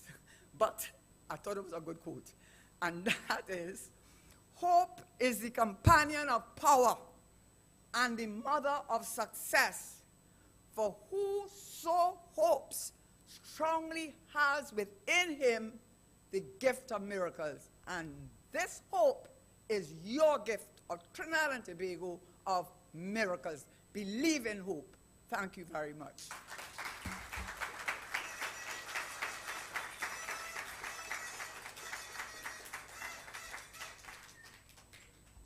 Madam Deputy Political Leader, you went 3 minutes over. So we're going to try and press on and make up that 3 minutes that Karen took from us. I want to say to members of the audience, if you have any feedback, questions, anything that you believe should concern the Republic, that should concern hope and hope's agenda going forward, we have a board to the back there. It's just where I'm pointing, a board to the back there with sticky paper and what have you and pens. Go and write your question, write your concern, write your comment, and put it on the board. Be assured we will act on it, one way or the other. Ladies and gentlemen, good people, friends, and well-wishers, you have been the audience for the past hour. Now is your turn to contribute to the program, adding your voice to this afternoon's program of and for hope. I invite you to join with artist, simply excellent, Caitlin Sultan, who will demand much more of you than I have. Welcome to the center stage. Welcome to the platform of hope, Caitlin Sultan. This is a surprise.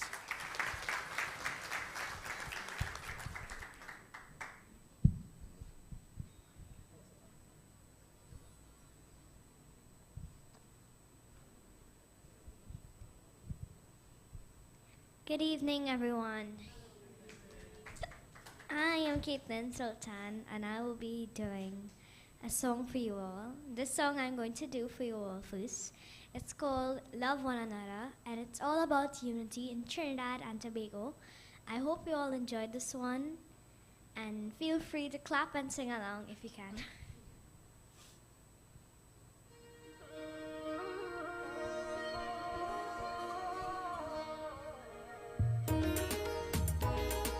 Oh, unity is all we need.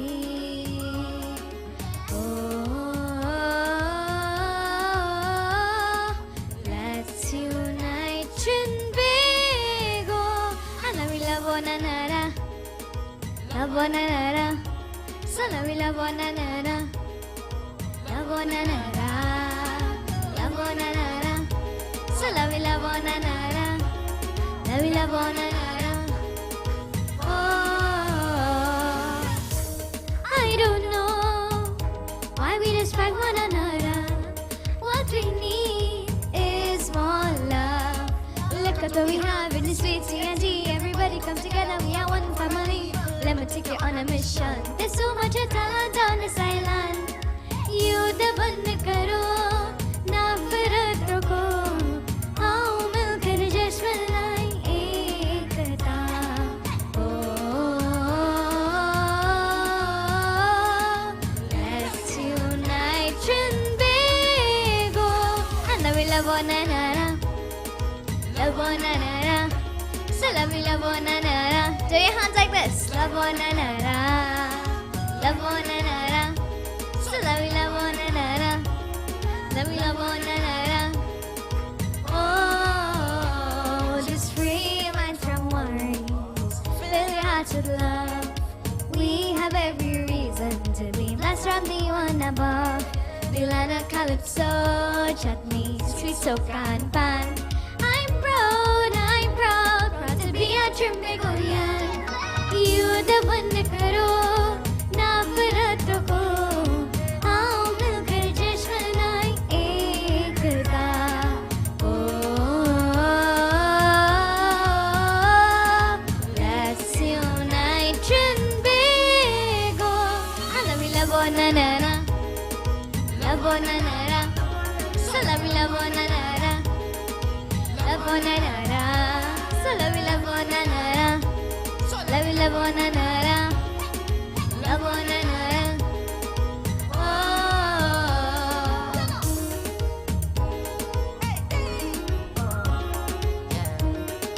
Caitlin Sultan. Love one another. Love one another. Oh.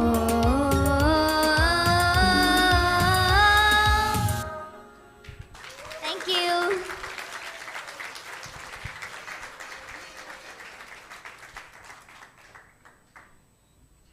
Is that how you say thanks to the reigning chutney soca monarch?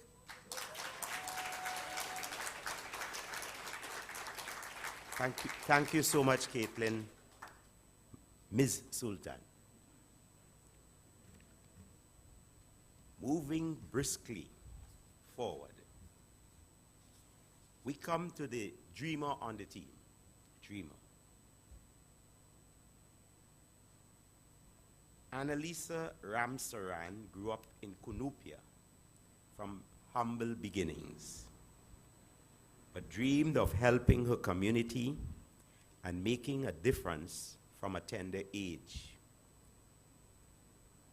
You would think that the next presenter is in her 40s or 30s, talking about a tender age.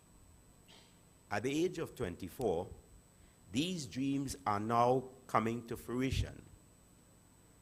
Annalisa is a newly called attorney at law, graduating with honors from the University of the West Indies and acquiring her legal education certificate from the Hugh Wooding Law School. As a former national and regional youth parliamentarian, Annalisa would like to see the bar returned to the highest levels for parliamentary debate. Further, Annalisa continues to take part in the Model United Nations program, first as a student and now as a trainer for secondary school students. So not only did she participate in it and benefit from it, but she's now training young people to grow to enjoy it based on her own experiences. As a member of the Trinidad and Tobago Youth Council under the Gender Affairs Committee, Annalisa is a proponent for gender equity and inclusion of all vulnerable and at-risk persons. She asks that all students give back as she does as an active member of her Lakshmi Girls Pupils Association. Annalisa is outspoken, charismatic, and tenacious. More importantly, she is here as a youth who believes in hope. It is my privilege to invite to the podium Ms. Annalisa Ramsaran to address the challenges facing our young people, the future, and forward with hope. Put your hands together and welcome someone who is living her life based on her own dreams. Welcome.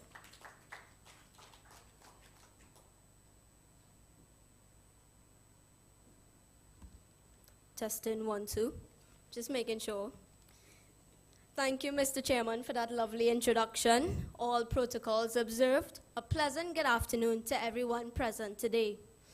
Let me reintroduce myself. My name is Annalisa Ramsaran, a daughter of the soil, a citizen of Trinidad and Tobago, but more importantly, a youth of today. This afternoon, my task is a simple yet intricate one. I am here to highlight, and this is important, only some of the issues affecting the youth today, the future, and the star of today's show, hope.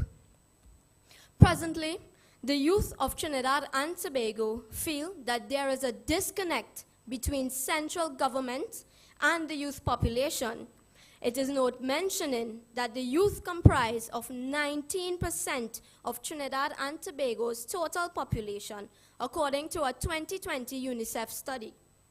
Our leaders always say, and I'm sure you all hear this, the youths are the future. The youths are the leaders of tomorrow.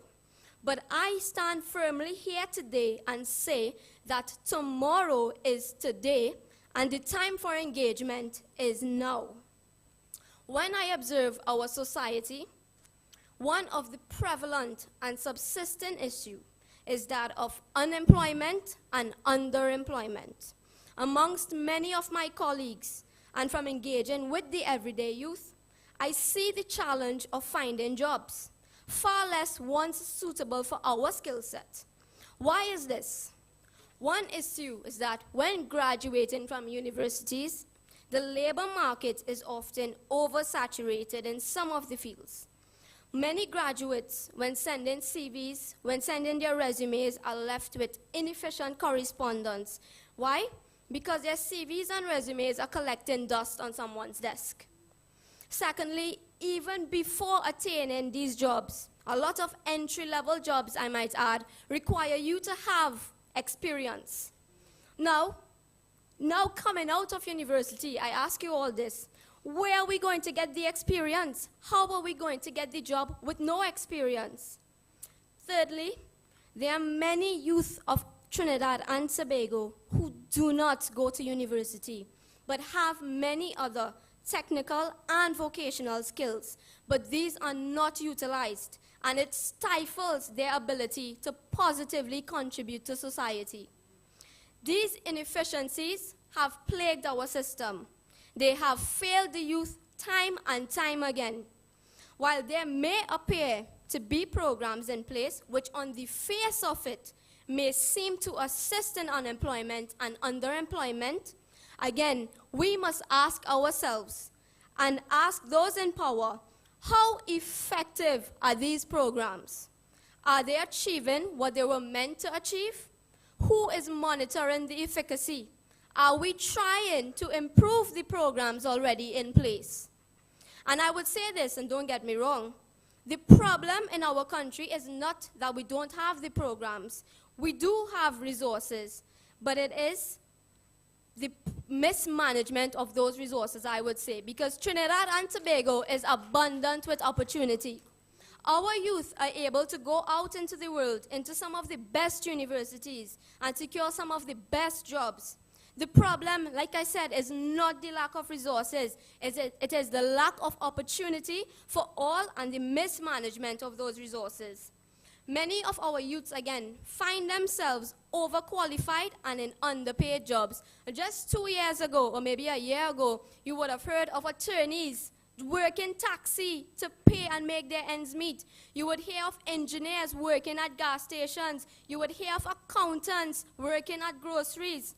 This, ladies and gentlemen, is what oversaturation has led to in our country. No doubting, this directly contributes to brain drain as the youth search for favorable employment internationally and regionally. The last issue here I want to mention is that of petty politics. And time again you would hear of this. I am tired of hearing my colleagues say that they are exhausted of the trifling politic that occur daily. The youth of Trinidad and Tobago are tired of the blame game. We are tired of the excuses. The status quo of politics that exists now is what drives the youth away from politics. The youth want accountability. We want determination. We want production. And most importantly, we want advancement. So, what does the future look like? More importantly, what do the youth want our future to look like? The youth of today want our voices to be heard. We want our voices to be actively heard, I should say, by leadership. Whilst there are avenues through which this can happen, a lot of our youth feel as though their thoughts, their voices, concerns, and opinions are useless because there is no action or no follow-through, but rather they think it's a formality for our leaders to say, yes, we listen to our nation's youth. We want our leaders through either local government or ministerial institutions to hold youth consultations with youth, not only privileged youth, but youth of diverse background, to get a holistic perspective of what is happening on the ground and to actually listen and take action. Moreover, the youth of Trinidad and Tobago want job security. A 2023 figure from the Central Statistical Office cited that 6.7% of our nation's youth are unemployed, and they would have described the youth as being persons between 18 to 24. Now, when looking at this statistic in relation to the total population of our country, or the total youth population of our country, this is alarming. We want our leaders, therefore, to effectively and efficiently manage the resources that we have. Our leaders need to implement a top-down style of management at all levels in tandem with having quarterly meetings with heads of the appropriate institutions. This will ensure that the leaders effectively monitor and manage all of our resources. Furthermore, we do, like I said, have policies, programs in place, for example, the OJT program being one. However, what use it is to the population if these programs are in place, but we are not hearing of the results? Data is particularly important to drive policy, and data is what the youth want to see.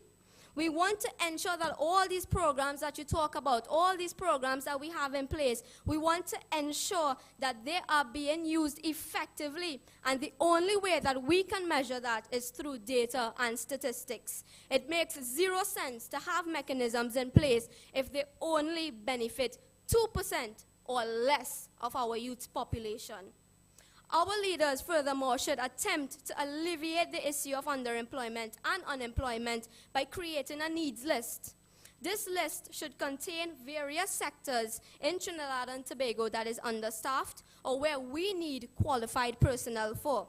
This in turn should encourage the youth to pursue degrees and employment in such fields, as a result reducing the oversaturation and simultaneously helping them with gainful employment. Our leaders can also further foster NGO, public and private sector cooperation to equip students at tertiary and secondary level to develop their skills through offering voluntary programs and internships.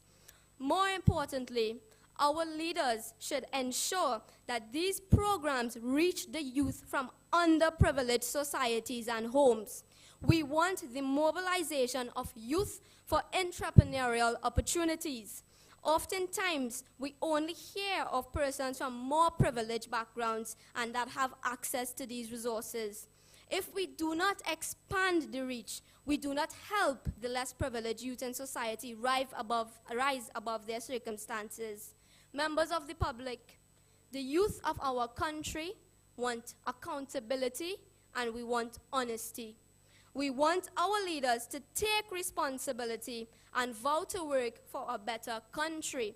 We want our leaders to stop pointing fingers at the predecessing administrations and stop hindering progress because of party politics.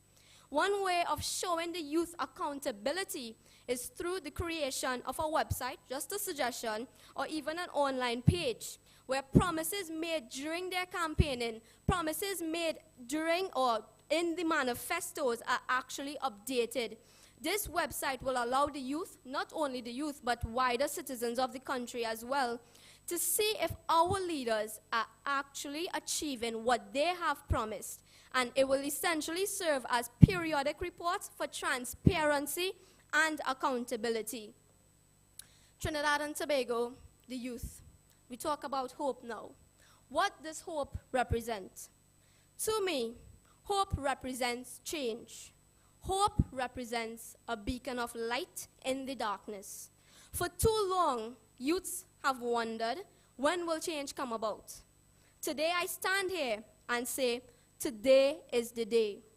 The road ahead is not an easy one, but we have to start somewhere. To my colleagues, your future has historically been determined by past political parties.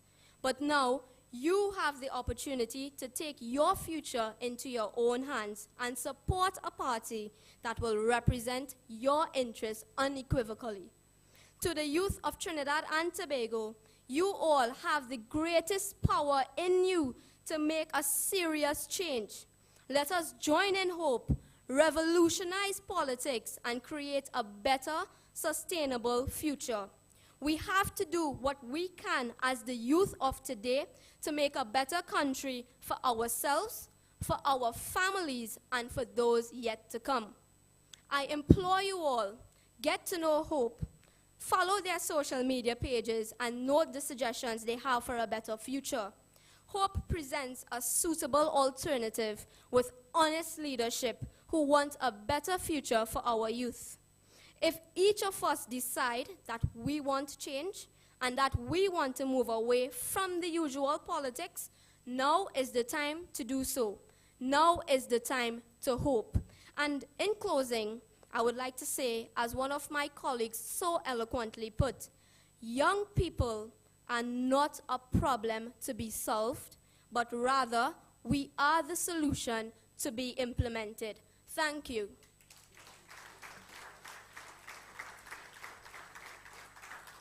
Mr. Lee Singh, I apologize for going over time. I would give you a pass on this occasion. Folks, let me hear it really.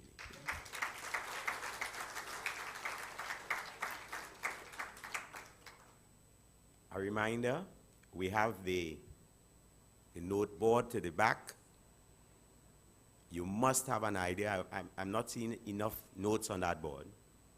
Please fill up the board with your notes. We have the registration desk. We don't want you to leave here without registering. We also say to you that if you register to be a member today, you get 1 year's free membership, and you get one of these beautiful Hope t-shirts that we have with us. Some say our biggest challenge as a nation is crime. Yet others say we cannot fix crime. It is crucial at this time we spare minutes, just a few minutes, to reflect on a few moments of our many agonies of crime, particularly the crime that we have come to know in the last 15 years. It didn't start this year. It has been with us for a far longer time than 15 years, but the last 15 years has been particularly difficult.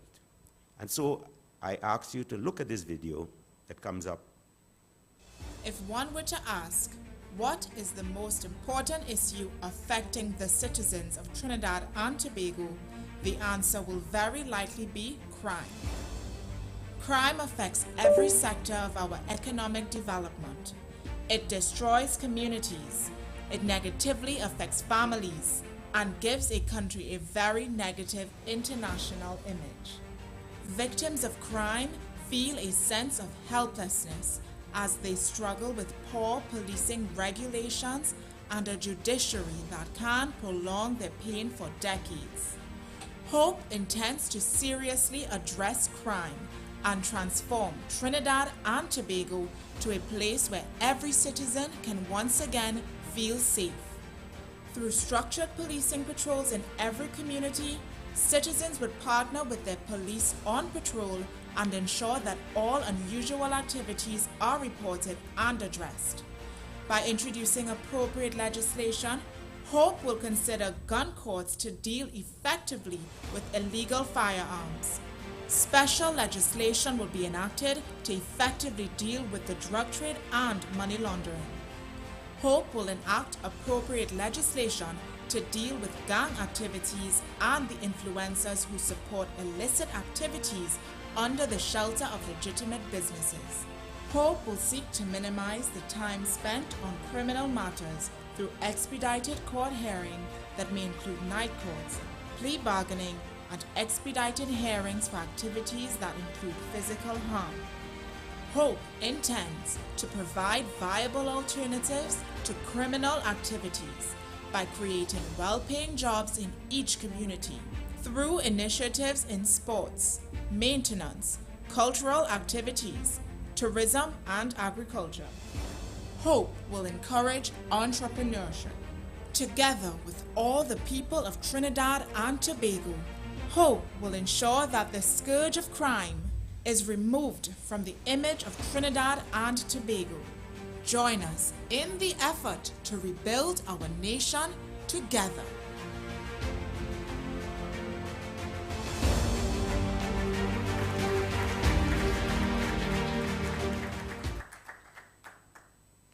Just some of it is unfolding today, but it's in the document.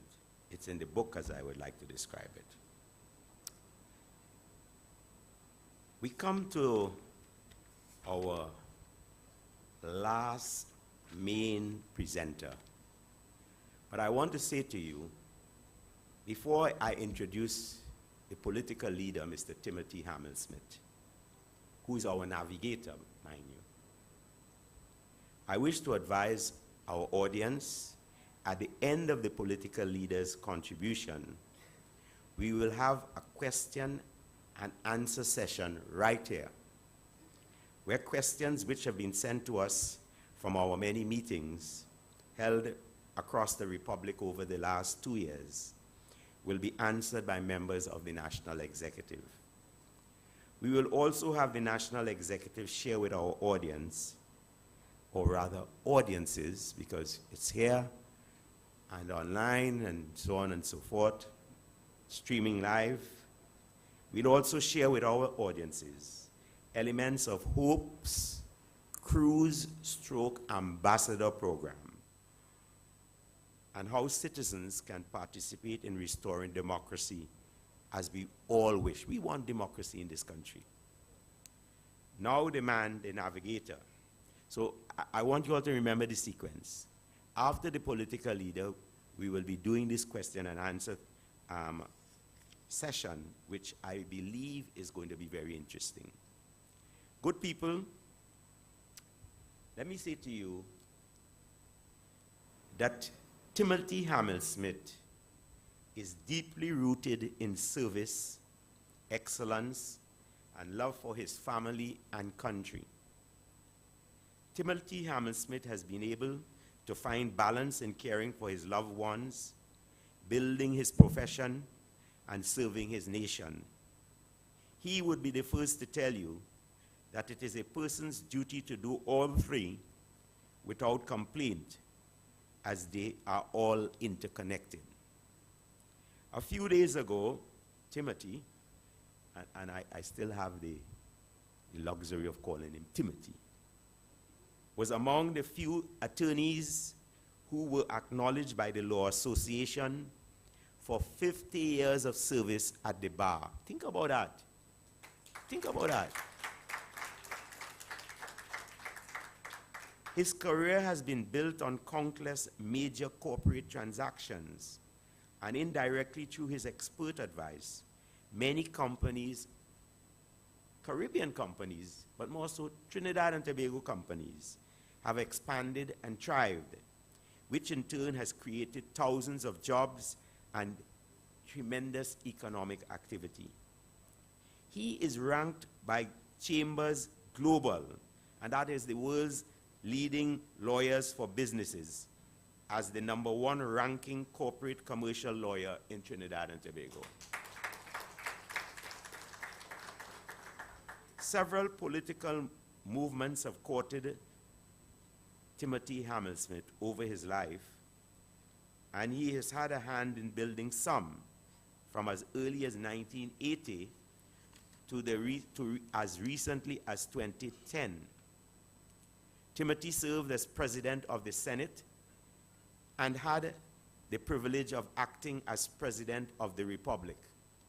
So when he advances the point that the office of the President of the Republic should be an elected one, understand he is speaking from a position of being informed. It's an informed position. Throughout it all, he has maintained his objectivity and belief that ethics must be the foundation block of public service. And this is why he was asked to serve as chairman of the Committee for the Implementation of Procurement Legislation. But that is another story, and he's perhaps the best man to talk about that. Timothy was able to bring the integrity standards of the corporate world into the realms of politics. And there can be no contradiction that when all the personalities are set side by side, he has lived a life that is beyond reproach. We can't say that for many of them who have sat in high office in this country. This is why Timothy is our navigator, our political leader.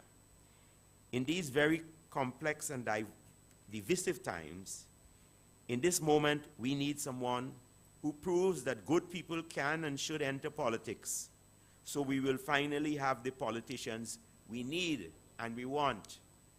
Timothy's character and industriousness sets the tone for the entire team. We know that he will be able to chart a course through the deep and dark waters of politics without ever sacrificing principles. Timothy is building a team of leaders that will create a genuinely different political vehicle. And you have seen some of the players this afternoon. I told you about 3 young people of the 6 presenters. So we are talking about tomorrow and tomorrow. And so he calls us all to be the best that we can be and use our innovation and capacity to find solutions that we can all be proud of and never regret. That is the harder road that he and the team are set upon to travel. to impart a clear message of hope for Trinidad and Tobago, I ask you to put your hands together. Not yet. I didn't say yet. But put your hands together and welcome the political leader of hope. I have just told you in so many words why we need a leader of integrity and honesty. But I was hoping that the Hope logo would still be there. To say to you, we need a leader who, as we have done, we have taken hope and placed it on 4 pillars. And I'm hoping that you would, you as an audience who have been alert and aligned will help me put those pillars in perspective. What are the 4 pillars? The first is honesty, because that is something that is absent in Trinidad and Tobago. The second is opportunity. You heard the last speaker speak about the lack of opportunities for young people. Performance. The reason why we find ourselves wondering if there is going to be a tomorrow is because we have failed in performing as we should as a nation and a republic. And finally, empowerment. How many people in this room truly feel empowered? How many of you in this room feel that Trinidad is a place, if somebody declare war on us tomorrow, that you would go and report at the station and say, I'm ready to fight? We are not empowered. And so it is for all of these reasons hope has come to life. But more importantly, hope has come to life with a leader. No organization can grow and develop and prosper without vision, but without sound and visionary leadership. And so I ask you to put your hands together and welcome to the podium our political leader, Timothy Hamel-Smith. I forgot to add senior counsel. Thank you, Louis, and welcome to all you people of hope here this afternoon. You know, as I walked around the communities of San Fernando over the last few weeks, the major, and it wouldn't surprise you, the major concern has been security. People are living in fear. And of course, part of what they say is that is reducing their opportunities to participate in jobs and therefore family life. So we come to you today and we've mentioned that leadership, Louis has just reinforced it, but others have said leadership is important. So we look to try and compare ourselves in terms of leadership in the past and in the present. And I think you would agree with me that what you've experienced is leadership that seeks the love of power. But what hope brings to you today is the power of love. Because the power of love is what will drive hope and you to produce the best person you can be, the best talent. And our natural resources are minimal compared to the people resources. And that's why we must look to the people so that they can fulfill their potential. So when we consider crime, we need to look at education as a primary issue. And you might wonder, how does that connect? But the truth is, hope will attack crime frontally. We will eliminate crime. But you know, another generation will come up and crime will continue because gangs will continue to flow unless we get education right. And you've just heard in the last few weeks from our Prime Minister that our schools are simply a conveyor belt, a factory to produce gangs. And they've been saying that for 20 years. You look back and you will see that first statement appears 20 years ago. And then he adds, it's time for us to talk. Well, the day for talk is over. Old talk is not going to make a difference.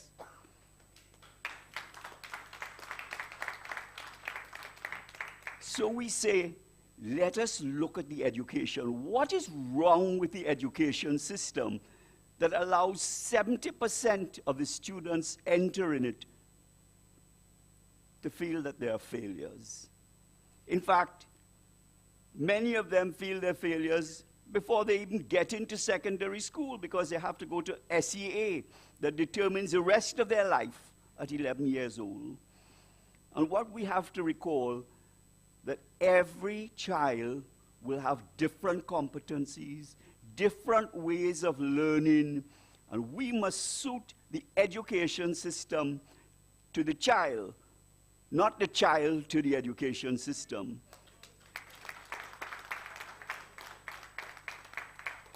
So it's a multifold approach. You need, as you know, you talk about it, we need technical and vocational training because some people's aptitude is for something different. That is not that they're less bright. It is that they have a different competency. All of us are born with a certain competency. But yet we say, you failed. 70% of our children, we say, have failed. You've grown up. And what do you expect? What other than the fact that gangs are calling on them to enter them, and they offer them some recourse. And it is no wonder that gangs are growing and therefore crime is growing. What we need to bring into that education system, we believe that it starts at infancy. If you, in the first 3 years of your life, experience toxic stress, that will determine what the rest of your life will be. And we say, at 3 years old and under, you must receive caregiving from a nursery, from daycare, particularly in distressed communities. And we say we want to empower our religious and voluntary organizations and to give them the support that they need to open up daycare and nurseries, particularly in depressed communities, so that those infants up to age 3 will have a head start in life. You know, we wonder why we have such inequality, but who is getting a head start in life? And we must make that across the board. And it's not a fancy daycare. Yes, you need pampers and milk and all the necessities that a growing infant requires. But they need love, care. They need to bond with an adult so that you foster a child at its very beginning into someone who later will become a productive member of our society. When you get at primary and secondary education level, we believe that you need to introduce character education, values, civic responsibility.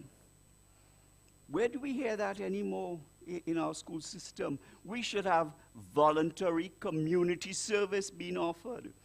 Because, as Annalisa mentioned, you know, if you get that opportunity to serve, money is not the only thing. You want, in an NGO, to be giving back. We get universal education for free But you know what that message that you send to the children, to the students? Everything is free. I don't have to pay back anything. I don't have to serve. I don't have to contribute to my community. And that's what community service does. It's a two-way street. I, the student, learn something. I learn how to, whatever it is in that NGO decides to do all over the country. We have a network of NGOs and religious organizations like nobody else has. And yet, our government doesn't seem to want to support that. Many of you will recall we had Serval. Do you know Serval? Won the Nobel Laureate Peace Prize alternative for education, coming out of Sweden. And if you've seen the videos coming out from Sweden, everybody acclaims, why can't we have an education system like that? And Serval was offering it. But you see, our governments, our politicians, they want power. And how do we get, if the Servals of this world, the religious organizations of this world, if they take away that power, because people look to them for something, then they lose their voter base. So we, the country, are determined based on what the politicians' wants are. And that usually is simply, can I win this election? The love of power is what drives our politicians. And hope comes to you to say, it's the power of love that will make the difference. We say that in our education system, if we integrated, yes, you still have academics, but if you integrated vocational, if you integrated technical education, then there's a whole range of aptitudes that children will develop.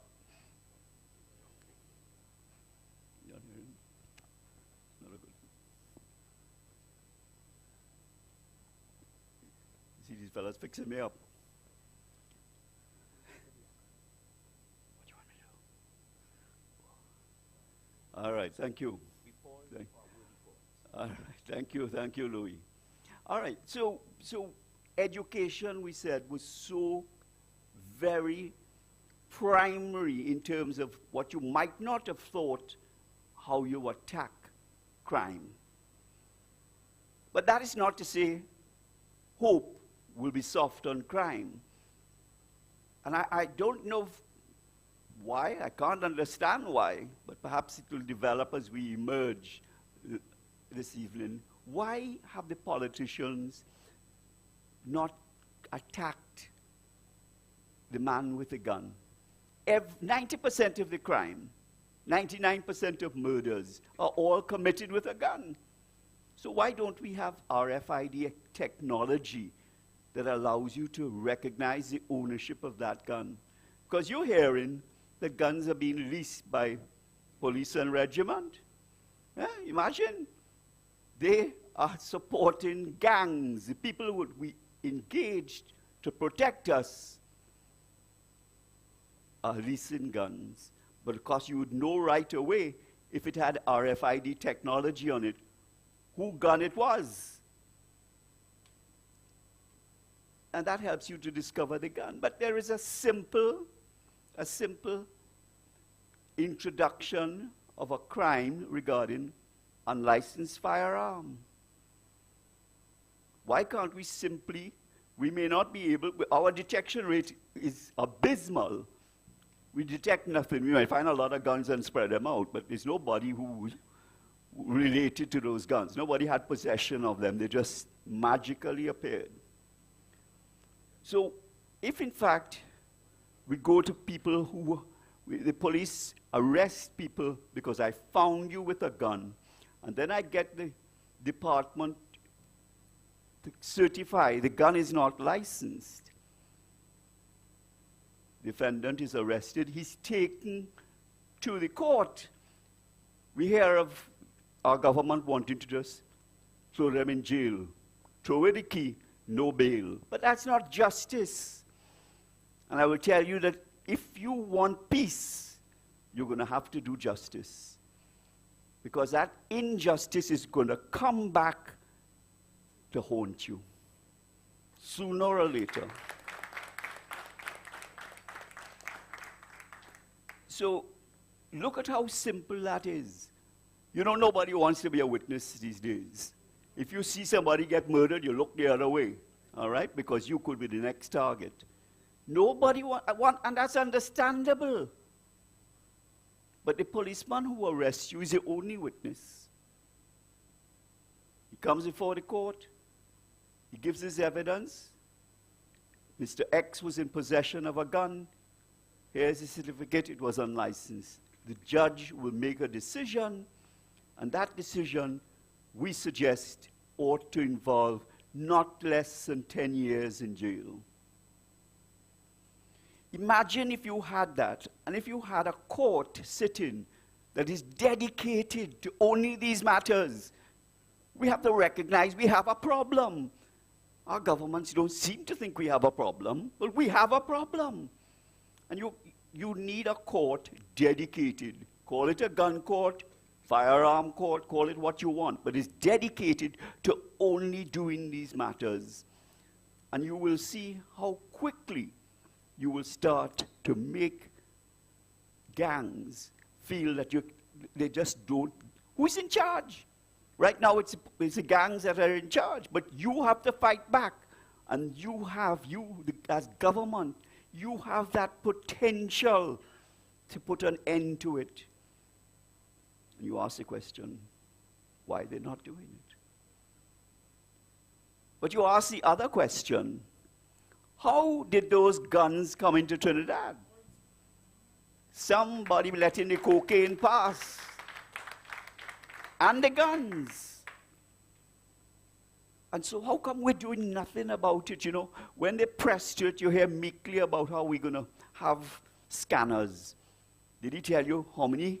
Well, you know what's going to happen. We bring the scanner, it could handle about 4 a day, and you will have a backlog, and everybody will scream because goods can't leave the port. But you have scanners that can clear 150 containers per hour. We don't have that on our port. No backlog. But it's more than that. Have you noticed that every time we introduce technology into Trinidad and Tobago, it gets sabotaged? Anybody notice that? So you think, why do you think we have no scanners now? Because we had scanners. They've been sabotaged. Somebody letting the cocaine pass and the guns pass. Because, drugs and guns have plenty of money in it, That's why Karen talked about transnational organized crime is here in Trinidad and Tobago. And they are what you call the drug mafia. And I'll tell you later about the contract mafia. Because that is what is really the heart of what the problem that we suffer from. So scanners are one part of it. But amazingly, I'm not sure if you're aware, that Trinidad is a member of CARICOM Impacts. It's resident in Barbados. What Impacts does, it works with Interpol. It works with international allies. When it finds cocaine, it finds people too. Unlike Trinidad and Tobago. We don't find people near cocaine. But why didn't we not join? I don't know if you read of it, but Impacts recently made a discovery of a huge amount of cocaine, but also people, individuals were charged with having the cocaine. Is that why? Somebody not letting the cabinet do what it should do? Is either the cabinet stupid or somebody else pulling the string? You believe it.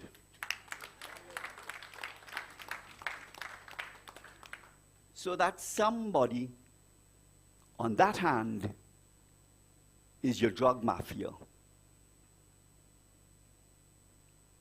If in fact we engage with our international allies in order to ensure that vessels don't come into Trinidad, because that's how they come in, and therefore drugs and guns.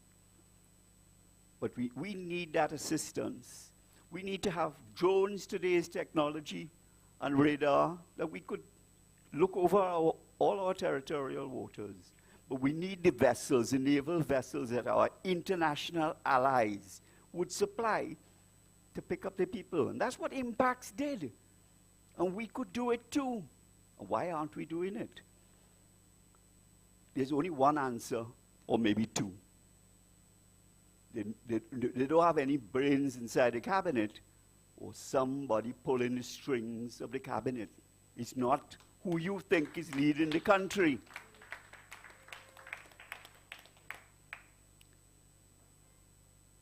So you have the guns and drugs. And what is it you think about? What is the two most important pieces of legislation that we need in Trinidad that deals with corruption? Political party financing and procurement legislation. So you know what happened with the procurement legislation. As soon as they came into power, they stripped it. They gutted it in broad daylight. Broad daylight. So it's no longer effective. It can't do the job. And that's where the contract mafia come in. And that's where the connection party financing comes in. Because where do you think the parties get their financing from? The drug mafia and the contract mafia. Because when they put money in the hands of the political parties, they invest in, they want a return. So I want to get my contract. That's why we can't have procurement legislation. Because you can't give the most deserving person where Trinidad and Tobago gets best value for money. You must give it to friends and family. And that, underpins Trinidad and Tobago, but underpins everything. Everything, including the fact that there's a connection between corruption, because that's corruption, and the violent crime. We're not making that connection, but I am telling you, there is a connection between violent crime and corruption. And corruption, as I said, since 1970, whatever, all are we thief. So corruption is seen as running through the country. And then you wonder who you're voting for. It's not what you see. Because underpinning it is the mafia, the drug mafia, the contract mafia. So what will Hope do? Hope will not just talk.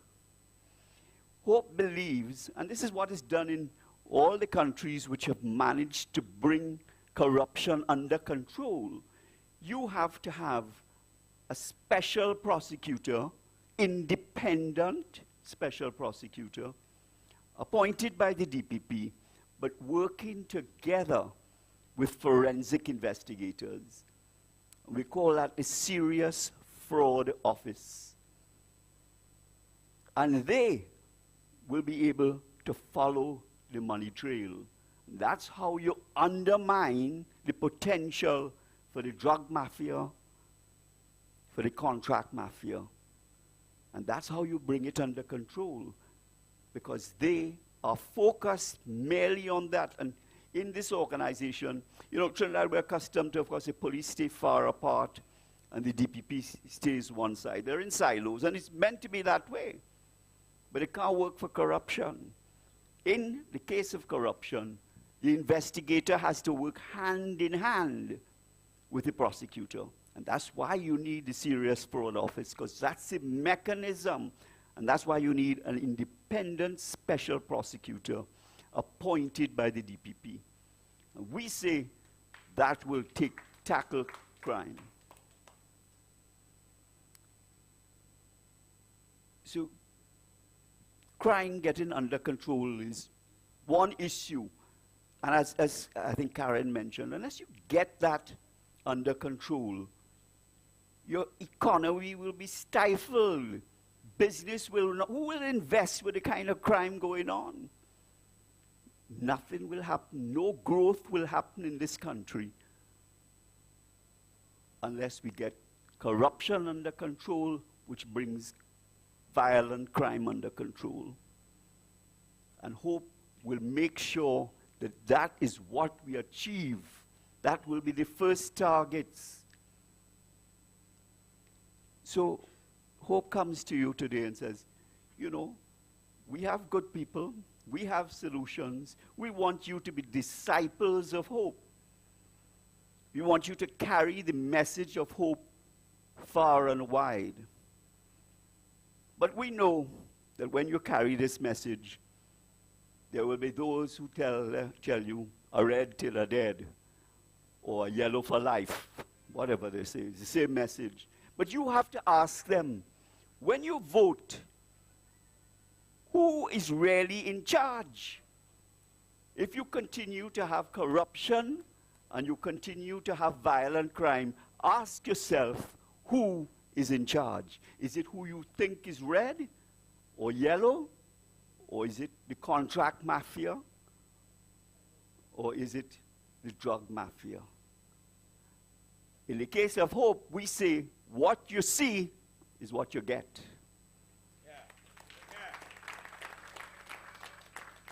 So we need you. We need you. Hope can't do this by itself. Hope needs all the people, the support of everyone. We need hope, and each of you to be disciples of hope. Carry that message to ensure that when elections come, hope for the country, hope for yourself, hope for your families and your children and your grandchildren, for the future of Trinidad and Tobago is uppermost in your mind. And the only choice, well, you have two choices. It's not the only choice. You could live in despair, or you could live in hope. So I thank you for being such a kind audience today. And we thank you for coming. And we expect, you know, to keep in touch with you. Let's keep that channel of communication going. Louis mentioned that you have membership forms. Sign up. Sign up. If you want to tackle crime, sign up. If you want to bring an end to corruption, sign up. Let us know how you can contribute. You can contribute in money, but you may have technical. We say what? Time, talent, or treasure. We take in all three, but we'll take any one as well. You have talent. Some of you can contribute in ways that there are gaps in the hope. We're getting off the ground. We're laying the foundation. We are growing from today. Everyone must know about hope as a choice for Trinidad and Tobago. Thank you.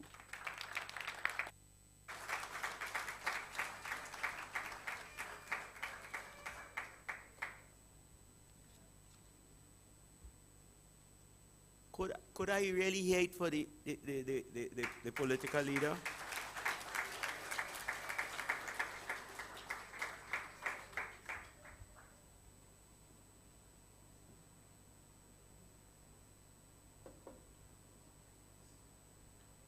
We are getting ready for the part of the program where questions that have been asked during our 2 years walking all over this country.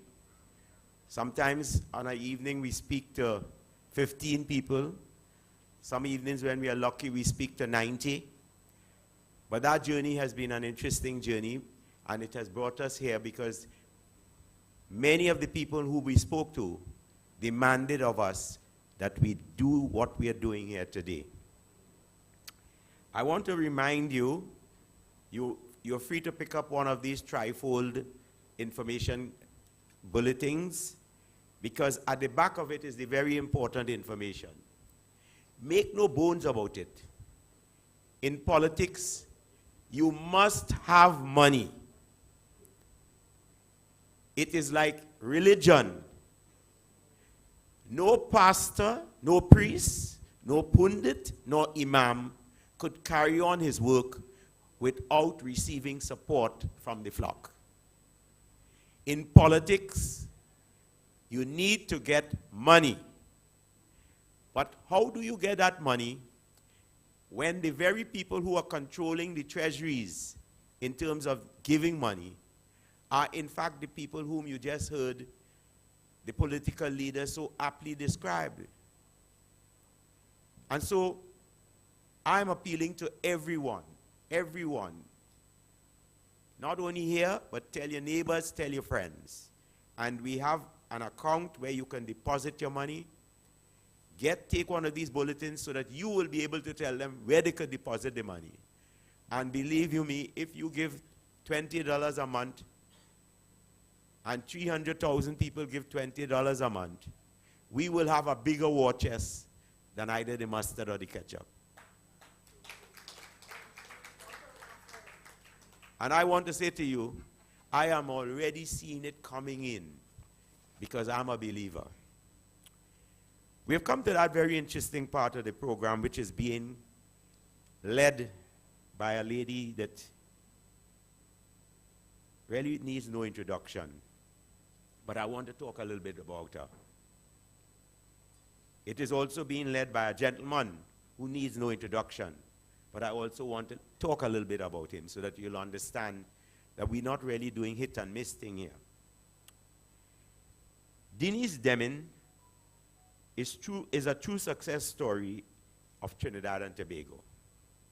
Having lifted herself out of the challenges that would have faced her as a child of Nelson Street, Port of Spain, to build a 47-year strong marriage and bring up 2 independent thinking sons that would make any mother proud. Put your hands together for a proud mother. Her career spans 30+ years in communications, in which she has represented some of the largest multinational companies operating in Trinidad and Tobago. As a lecturer in business communications at UWI for 10-odd years, she inspired hundreds of students to find their voices and build their own influence. She reskilled herself by completing a master's in couples counseling and is now a published author. A devoted member of the Trinidad and Tobago Sophonist Society and an empowered woman, she has long advocated for gender and human rights equity before it was fashionable. So today everybody talking about that, you know, and they like it and they. But she was out there long before nobody would pay any attention to what she was saying, doing what she had to do for women in this society. Apart from her service to the nation, such as her stint as chairman of the Tourism Development Company, she now becomes the oldest female influence in Trinidad and Tobago, with tens of thousands of viewers on her while-running Facebook page. Y'all ever saw it? Sometimes when you see her on that running, you wonder, is this a crazy lady? But she's not a crazy lady. With this, she's the communicator in the team, serving as our chair for our Diversity, Equity, and Inclusion Committee, where she helps bridge the gap between generations and how each perceives the world and the vision they have for Trinidad and Tobago. Her committee is the first of its kind in the politics of Trinidad and Tobago, which is modeled after the most progressive corporations of the world and is responsible for ensuring there's equity and equality in everything that we do. That is Denise Deming. She's going to be one of the persons asking the questions here this evening. The other person is Diosaran Jagru. We call him the mover. He's our party organizer. He works in concert with Fazal Karim, who is unavoidably not with us today. Diosaran Jagru, a born resident of Nesta Village, Guayco, Tamana, Sandy Grande, is a present-day farmer who has adapted to modern agricultural practices within the cocoa industry. Academically, he has achieved his master's degree in management from the University of Westminster in the United Kingdom. His expertise in cocoa cultivation and other agricultural practices has allowed him to know much about the strengths and weaknesses of the farming industry within Trinidad and Tobago. He's also an innovative businessman who has won business awards for producing local chocolates with cocoa grown on his estates. Deusaran Jagru was a former lecturer in management at the Cipriani Labor College. He was also the CEO of Caroni 1975 Limited and retired from the position in 2014. Presently, he sits as the director of the New Land Tenants and Ratepayers Association and is deputy chairman of Heel House, a known rehabilitation center which caters for South Trinidad. And I bet you many people in North Trinidad don't know anything about Heel House. But it sits not too far from Sevilla House on Caroni, in Caroni Estate there. And if you want to help, you could also make a donation, but put the donation for Hope first, because at this time we need it. Deo Soran, or Deo, is our mover. As party organizer, he is responsible for ensuring that our mobilization efforts are effective and tailored to suit the needs of each community. Through him, after today, he will meet with you wherever you are, and we will be with him to meet with you. These are the two people who are going to ask the burning questions of the team. And I see we have 3 chairs. And I'm going to ask the chairman, the political leader, and the deputy political leader to come forward and take a seat. Thank you very much, Louis. And I want to ask the 3 members of our executive if you all could stand up rather than sit down. Can we move the chairs? Okay, thank you very much.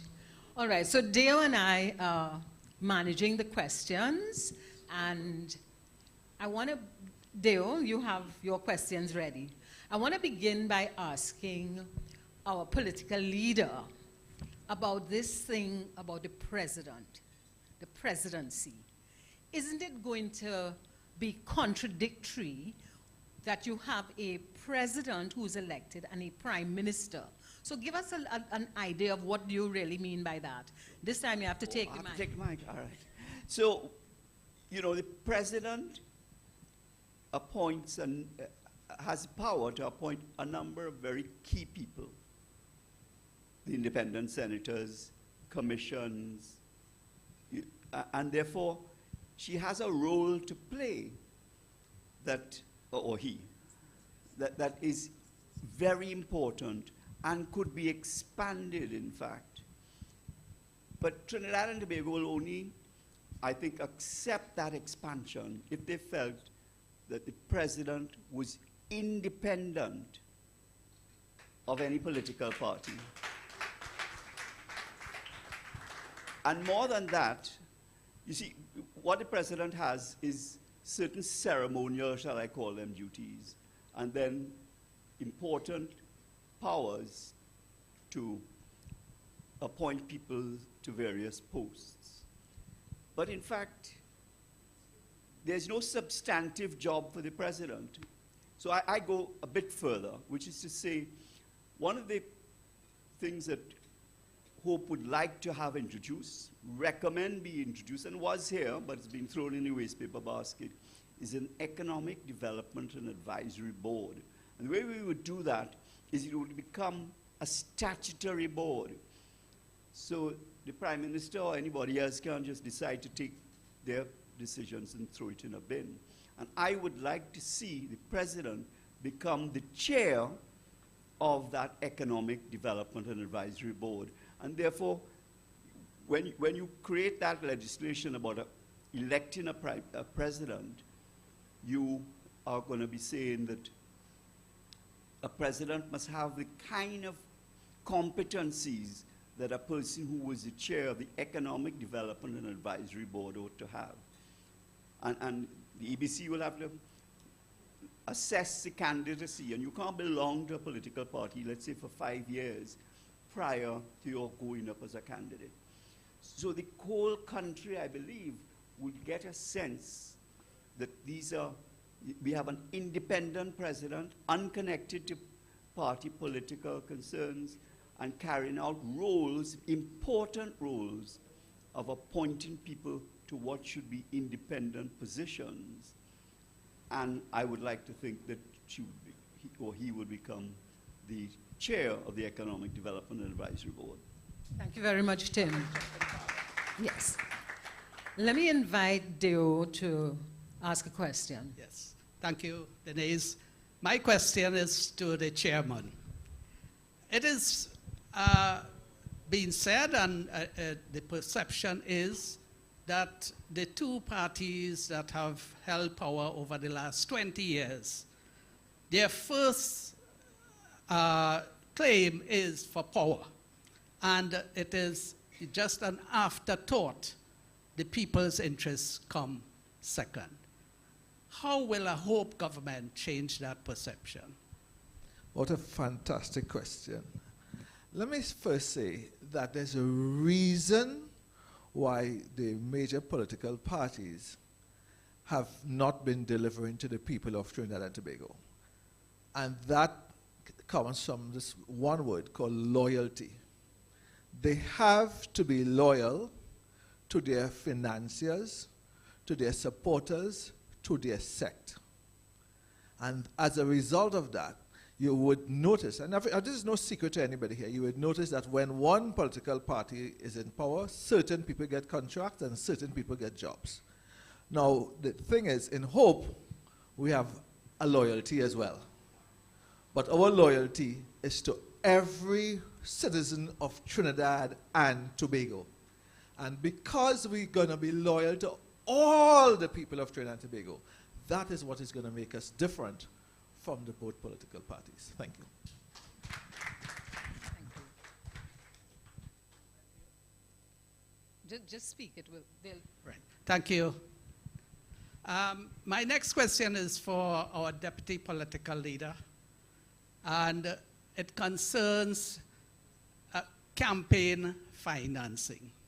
We heard our leader talk a lot about campaign financing and how it permeates into the real evils of society in terms of buying connections and buying power. How will a Hope government ensure that that evil does not enter into a Hope government?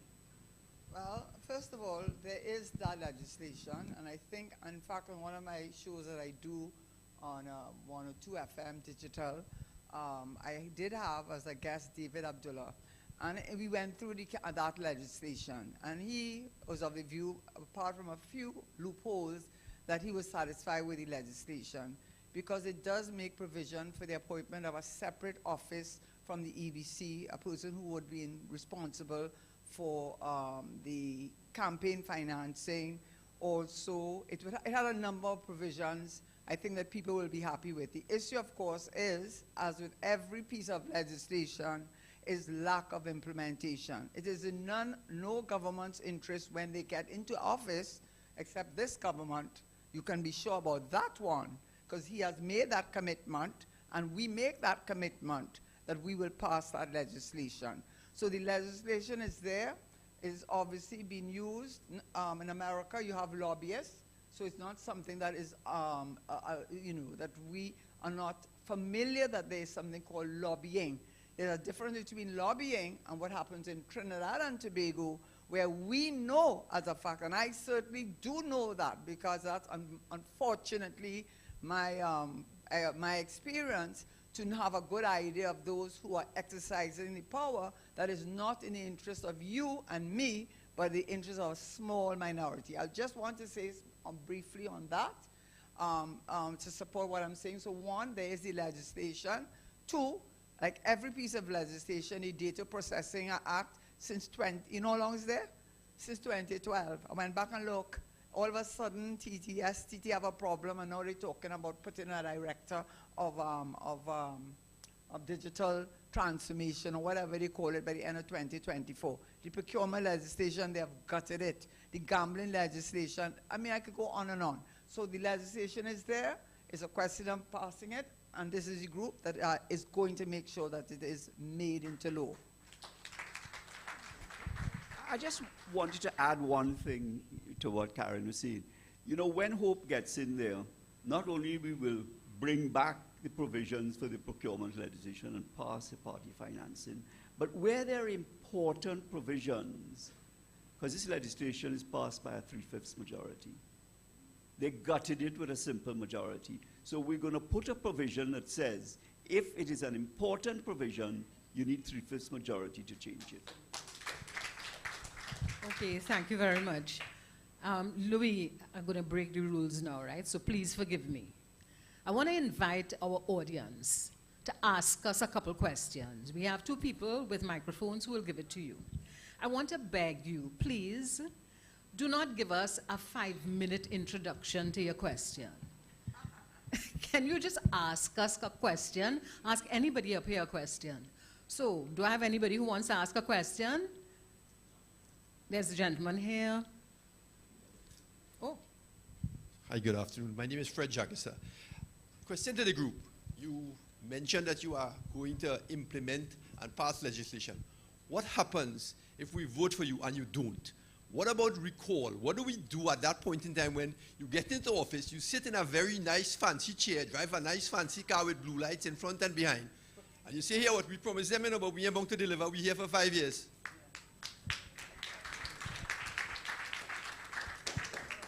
That's a very interesting point. It is interesting from this perspective.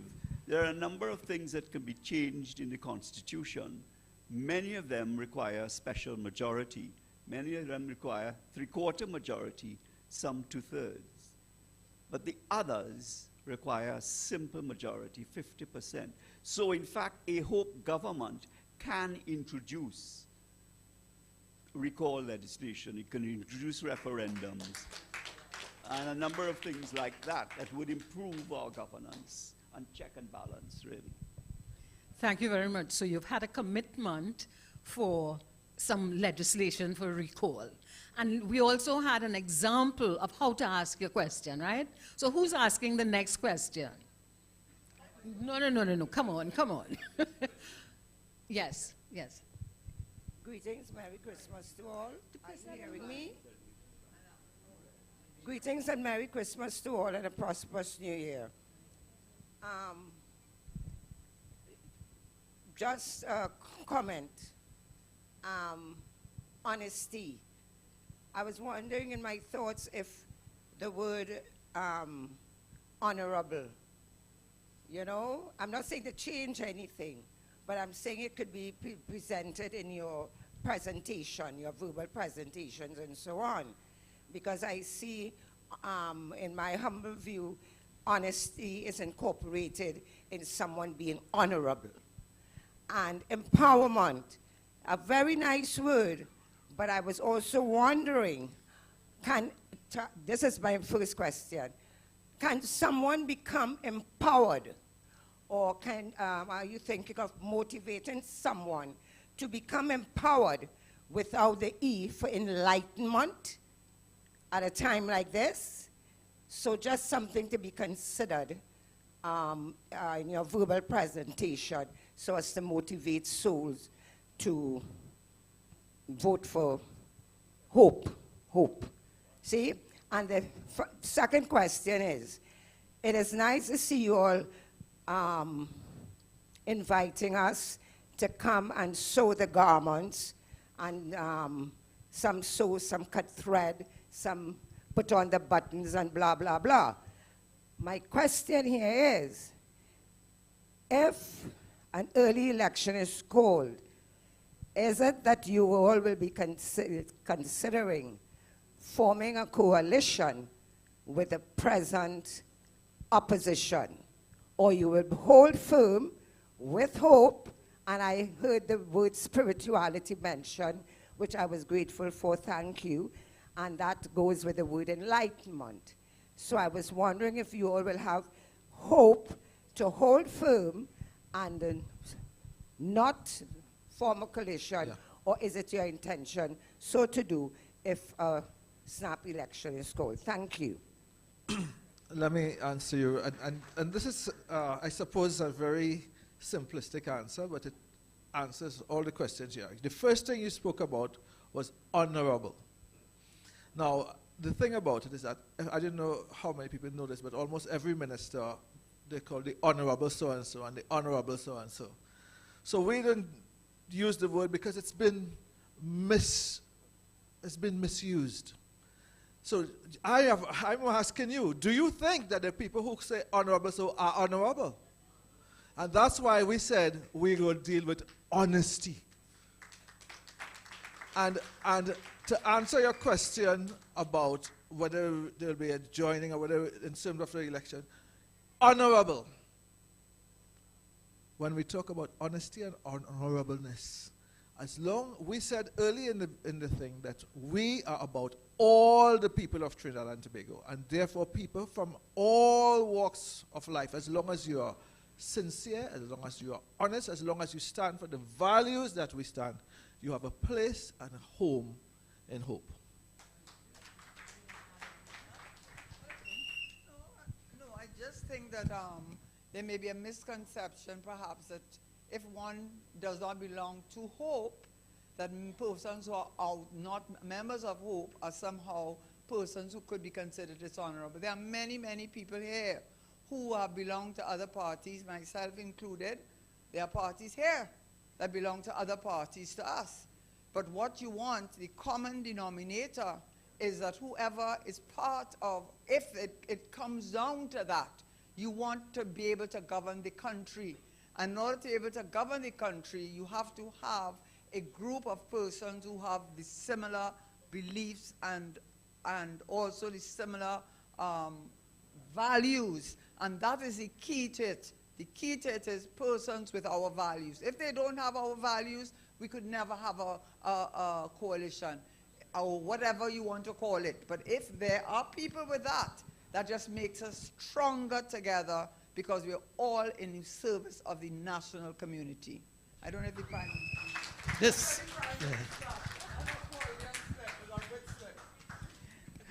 One of the things that Hope says, we certainly will not rule out any arrangement, in advance. We can't tell you today yea or nay to that question. What we will say is that the better way to achieve any kind of coalition is after an election and not before. And that's why the PP government, if you like, founded because of that. And so we haven't ruled out any arrangement, but we will know the position after the election, and therefore So that's just an endorsement that you all have to vote for us. You all have to make sure that we get the opportunity to be in power. There's someone asking a question here. You can get a microphone. It's coming to you. It is while I'm sorry. I know you had a third question. Can you please give the answer to that question that Tim, our political leader, gave? Was that coalitions can only occur after the elections, not before the elections. But I'm also asking people, can we allow other persons to ask questions? Because the idea is for us to get some feedback from as many people as possible. So we have someone here, you have the, yes. I have a quick, Denise, I have a quick question for the leader.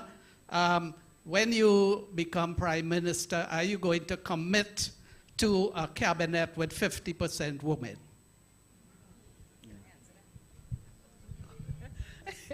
I asked the political leader if I could answer that question, because I am the chairman of the Diversity, Equity, and Inclusion Committee, because we're moving away from, this gender-based thing. Because what we should be looking at is to what extent are we diverse, to what extent there is equity, to what extent everybody is included. So the 50% cabinet women is a statement of our reality. 50% of our society are women. How is it that we only have, I think we have about 13% or 13% in the parliament? So we need to recognize women a lot more. But I don't want us to just simply recognize women, because there are a number of people who need to be included for all kinds of things. And that means people who are handicapped, people who are older, people who have other kind of disabilities. Our society has to move away from what we, that silo approach, and we have to include everybody in order for us to progress and to move forward. I just wanted to ask, curiously enough, in India, they have passed legislation where they said 33% of the parliament must be female. So, I mean, there's some value in your question that it is a reality that it has to be representative of the country. But just to say the 50% perhaps may not be the approach to take, you try to get as best as possible a cabinet that is reflective of the people of Trinidad and Tobago. What's that? Yeah. One of the things that Hope supports is that we want to be a meritocracy. So if it's 100% of women that should form that cabinet, then it should be 100. No, then there are no men. And that's cool. You want the best in office, not. And yes, we have to be. On the other hand, I think as mentioned by Denise, that we have to be sensitive to the fact that we want it to reflect as many people as possible. But the top criteria is really meritocracy. Are you worthy of the post? Thank you very much. And I've just been told that I just have 5 minutes, and I know I used the 5 minutes already. So we're going to take your question, and then we're going to take one more question. Okay? Yes, good afternoon. My name is Bernard Yorching. I was hoping this would be just what I hoped. And I hope that it would be like this in the future. Because many Trinbagonians, I think that I can speak on behalf of many Trinbagonians, many have lost hope. My question really, and I want to agree with the meritocracy, because I use that same thing for cricket. If we have the best 11 from one country, I don't care. We belong to the West Indies. See, we know in Trinidad and Tobago, and the facts are there historically, that there has been a huge division, which is the elephant in the room, with regard to race voting, voting based on ethnicity. And that whole race voting is a result of misinformation, ignorance, and it creates fear. And you have many people on both sides of the political fence who are filled with fear, and that is keeping them just stuck. Because many people want to get out from the ketchup and the mustard, I know that. Moving forward with your campaign, would you focus on, and even after, because I have hope that there is something new coming up, and would contribute in any way that I can. But would you focus on uniting Trinidad and Tobago and using information and to alleviate that fear, and to get rid of that fear? During the election, to unite us, it does not have to, it could be like a 1986 thing, but this time based on fact and truth that would keep us united and patriots for a very long time. Thank you. Thank you very much for that question. And if I would like to just give my comments on that question, the issue of us voting on the basis of race. That still happens, but it is changing. The largest group that is ethnic group that is growing in our country is the mixed race. That is the largest group. It's growing quickly. So it is happening naturally. So that's the first point I wish to make. The second point I wish to make is that many, many years ago, I lived in Chagonas, and I went on election day, and there were some women in some saris, and they said to me, "Where I Bas sign this time?" Which meant, what is Bas's sign this time? And what they wanted me to show them was Basdeo Pandey's sign. And I showed it to them. Now, recently I worked in that same area during an election, and there was nobody came in with a sari, and nobody asked that kind of question. So to me, the data is telling us that our society is changing, and our behavior is also telling us that our society is changing. And the third thing that's happening is that situation in which your parents told you how to vote, that is changing. What we have is young people are not voting. But if we continue to have the young people that we have with us, they will stimulate young people, and the young people will vote according to how they feel. Okay, so those are the things I wanted to see. Okay? Yeah, Okay. I know we have to close now, but I just wanted to add to that we have this program that Louis is in charge of, actually. It's called our cruise program. It's our ambassadors program. In every community, and that's how we're going to deal with this racial divide. In every community, the people in those communities have to start committing to hope, and it doesn't matter what race or what your past political affiliation is. So you empower from the ground up, as I said, and so I think we're going to surprise all of Trinidad and Tobago when they realize that our greatest strength is our people coming together. Thank you. One of the points that I made earlier, and I don't know if you saw the connection, where when people say a red till a dead or a yellow till for life or whatever, but if they understood who they're voting for, who is pulling the strings, then they come to realize they're not really voting for red or yellow or tribe, they're really voting for the mafia sitting on top. And they need to become aware of that.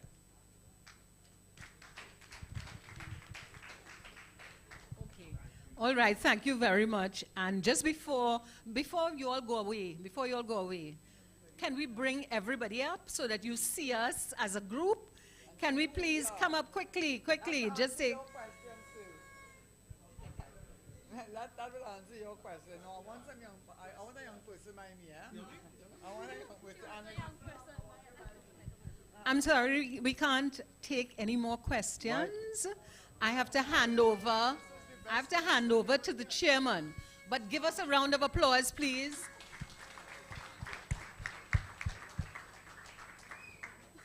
What do you want us to do? No, he wants us to answer some kind of question. So, what's the final question that was asked? Good afternoon to everybody. I'm Curtis Victor of Port of Spain South.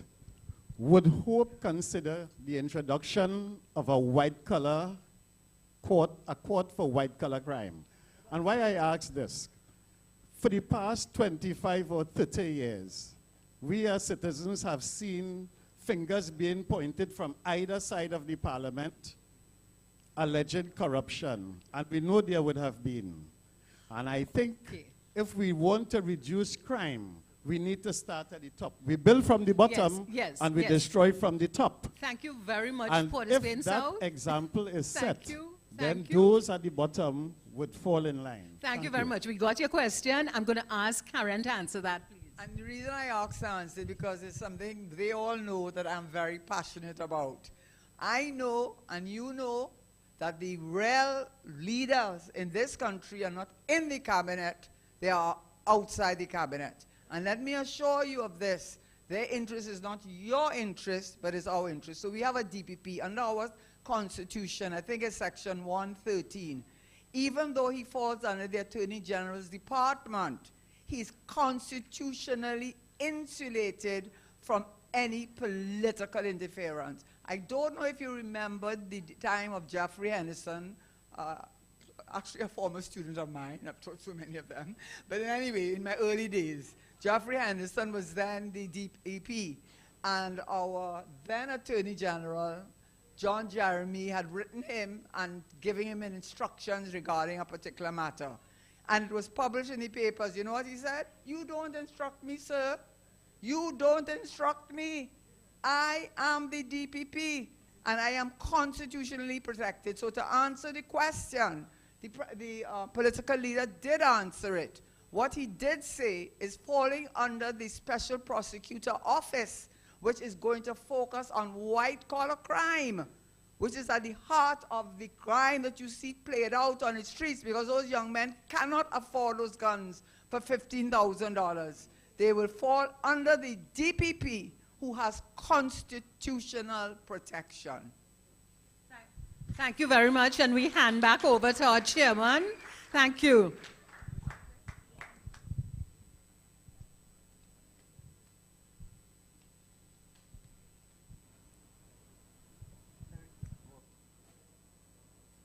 One, I'm really happy to recognize the gentleman from Port of Spain South, Curtis Victor. And I know a young lady came with him, Ashtine Thomason, whom I can attest was one of the very best local government councillors I served with in the city of Port of Spain under my tenure as mayor. I'm really delighted that you all took the time to come and be part of this very, very important moment in the history of the politics. Friends, this has been a really interesting day in so many ways. We got a lot of things done, but I want to add my own bit of it because I think I have that responsibility. Recently, I was watching an Indian movie called Jawan. How many of you saw that movie? The gist of the movie is that the protagonist hijacked all the voting machines in a state in India. All the voting machines. And he held the state to ransom if they did not do a range of things. The scene that thrilled me was that he had all these voting machines piled up behind him. And he said to people, I am not going to release these machines until I know that the voters, when they are going to vote, they are going to ask the politicians, what have they done for me as a voter? And so when I saw that, I thought it was just almost as if God was saying to me, watch that movie on that evening this week, because I knew we had this function this afternoon. And so I am asking, as the main protagonist asked on that occasion, when you buy groceries, we seek to ask questions about the quality. We ask about the expiry date and the price. When we buy a new car, we want to know about the quality of the engine. We want to know the capacity of the engine. We check and we ask questions of the dealer about the quality of the car. When we choose a school for our children, we question the quality of the teachers and the track record of the school. We question everything. But when we vote for a party and for the government, no one questions what we will be getting when we vote for that government. No one questions what has been the performance of the party. No one questions what the party in office has achieved. No one questions the varied corrupt deals made by the government, and we all know about it. Because if it is one thing in Trinidad, nothing is a secret in Trinidad. None of you, before you vote, demand that the government seeking your vote account for the billions spent in the past 5 years, the past 9 years. Yet you vote. None of you asked of the parties why in 2023, 500 plus murders, do we have 500 plus murders? And a comparatively very small detection rate and little convictions. Equally, none of you demand answers of your government in its dismal failure in education, despite the tens of billions spent during the party's hold on the treasury. and control over the hearts and minds of our children? None of you. Is there anybody who is prepared to ask the government? Go with a single placard and ask outside the minister's office. Put an ad in the papers. Or go to any of the consultations and the many public occasions they have and ask them these hard questions. Hope demands better and for our republic's children, and we deserve much more. We can go nowhere as a nation as we fail to ensure all our children are the best, brightest, and most disciplined in the world. We can't go nowhere until we begin to demand that.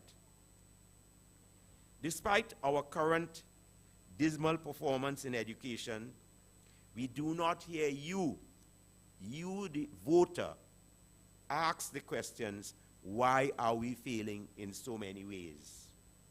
The truth be told, it isn't that we do not have sound ideas and plans, and the many members on the panel and on the speakers today underscored, it isn't that we do not have plans.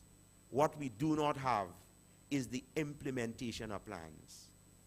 I remember the first check I was asked to sign off as the mayor of Port of Spain was to pay some planner big money for a plan that had no relevance to Port of Spain, certainly at the time I was there, maybe down the road. And so, the truth be told, it isn't that we do not have sound ideas and plans. We have plans a mile wide. What we do not have are persons capable of translating our goals and plans into action.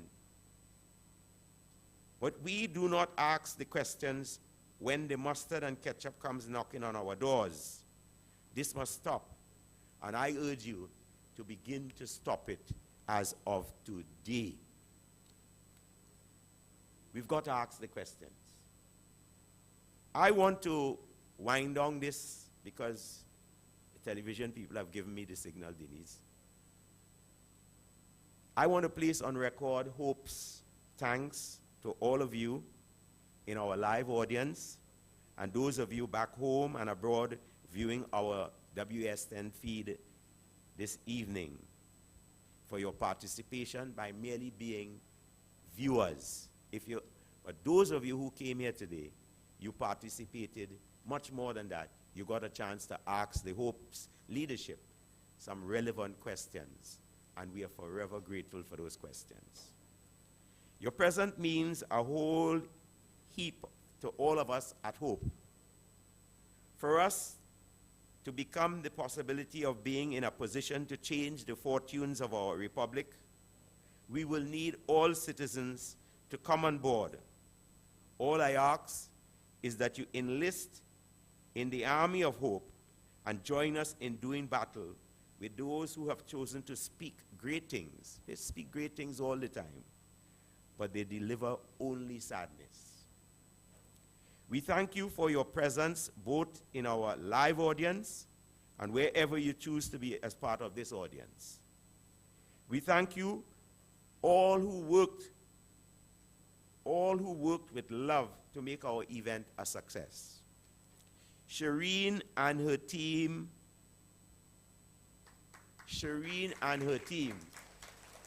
we thank you. Without you, this event could not have happened. Thank you on behalf of the leadership of the party. We thank our San Fernando West ambassadors, our General Secretary, and our youth chairman, Mr. Mason,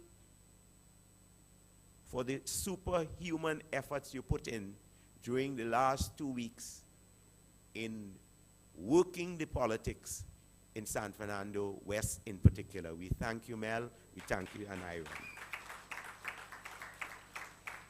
I want to say that from the very first day we took the decision to do the launch, these two young people spared no effort in energizing their communities. But more importantly, I want to believe sometimes when I read the chats, and this is a party with real chats, when I read the charts, I wondered whether they slept at all.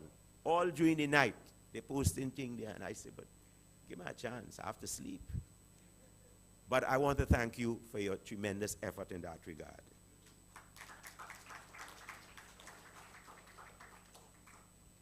Let me say to all of you, and to all the Hope cadres, wherever they may be today, and some of them are in far-flung villages where we know they are, that from the bottom to top, you have at this time been challenging, and you have been forcing us to do things at a pace and at a speed that is necessary. It is almost as if the party cadres understand that there may be very likely a general election, not in 2025, but in 2024. And I can only read from the kinds of comments coming to us that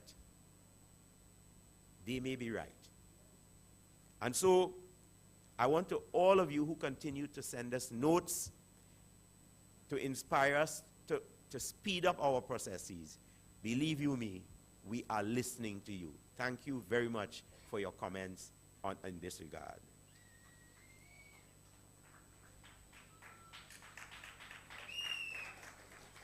We owe a debt of gratitude to Steve Alvarez, our chairman, for his firm hold in managing our decision-making processes. And we owe a double dose of gratitude to the political leader, Timothy Hamel-Smith, for his unstinted commitment to this cause that he has engaged so many of us in. Tim and Steve, I know many on the team sometimes feel that you all are difficult schoolmasters. But believe you me, it has been exceptionally important in helping us to move forward at the speed that is required. The national development effort requires us all to work and to work with speed. Let me say to you that we all see hope as the vehicle for transformation. There's no doubt about that. In the Hope team, we all see it.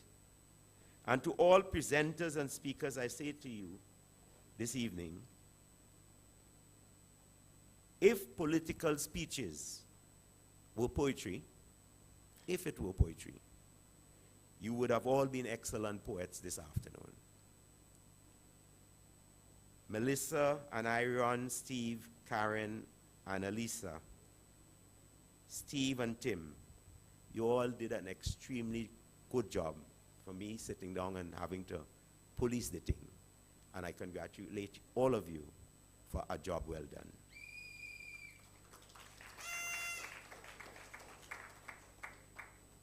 I want to thank Denise and Diosaran for fielding the questions, for asking the questions, but being brave enough after past experiences to open up the audience. It means that you're taking this Hope thing really seriously. And so I want to thank you for all that you did in fielding the questions and having the answers so forthright, straight, and honest. That is how I saw it as a member of the audience. Let me say to all of you that those questions have resonated not only with us in the audience. Those answers have not only resonated with us in this audience, but certainly in the other audiences online and on the live stream. To the WES10 team, led by Rodney Ghani, I certainly, on behalf of the leadership of Hope, we want to thank you for all your work this past week and today, and to say to you, we look forward to working with you in the future. Equally, we record our appreciation to that investment in the possibility of political change, meaningful political change. We want to thank the people who worked with Ronald Vera and his team, and who came on board to assist us in doing what we did here so professionally. We want to thank Mukesh, who has been with us from day one and who has been with us here today, dotting I's and T's so that those in the audience, in our audiences, will be able to see and feel what we have experienced here as we sit on this day, in this space, in this hotel. It has just been remarkable. Finally, we want to record our appreciation, last but not least, to this fellow called Rudy Hananji. He is a man who insists that hope never stands still. And I know he often moves at a speed much faster than we can move. But Rudy, we want you to know that we truly appreciate your efforts. All I ask of you is to stay the course with us. And I thank you for all you have done in making this launch ceremony the success I know it is. To all the good people, to all of you, I ask you to put your hands together, stand, and herald this new political instrument that will bring change to Trinidad and Tobago. Hip, hip, hip. Hip, hip, hip. Hip, hip, hip. I thought you would be saying hope. Hip, hip, hip.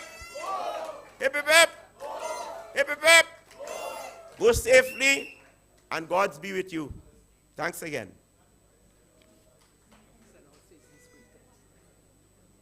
Season's greetings.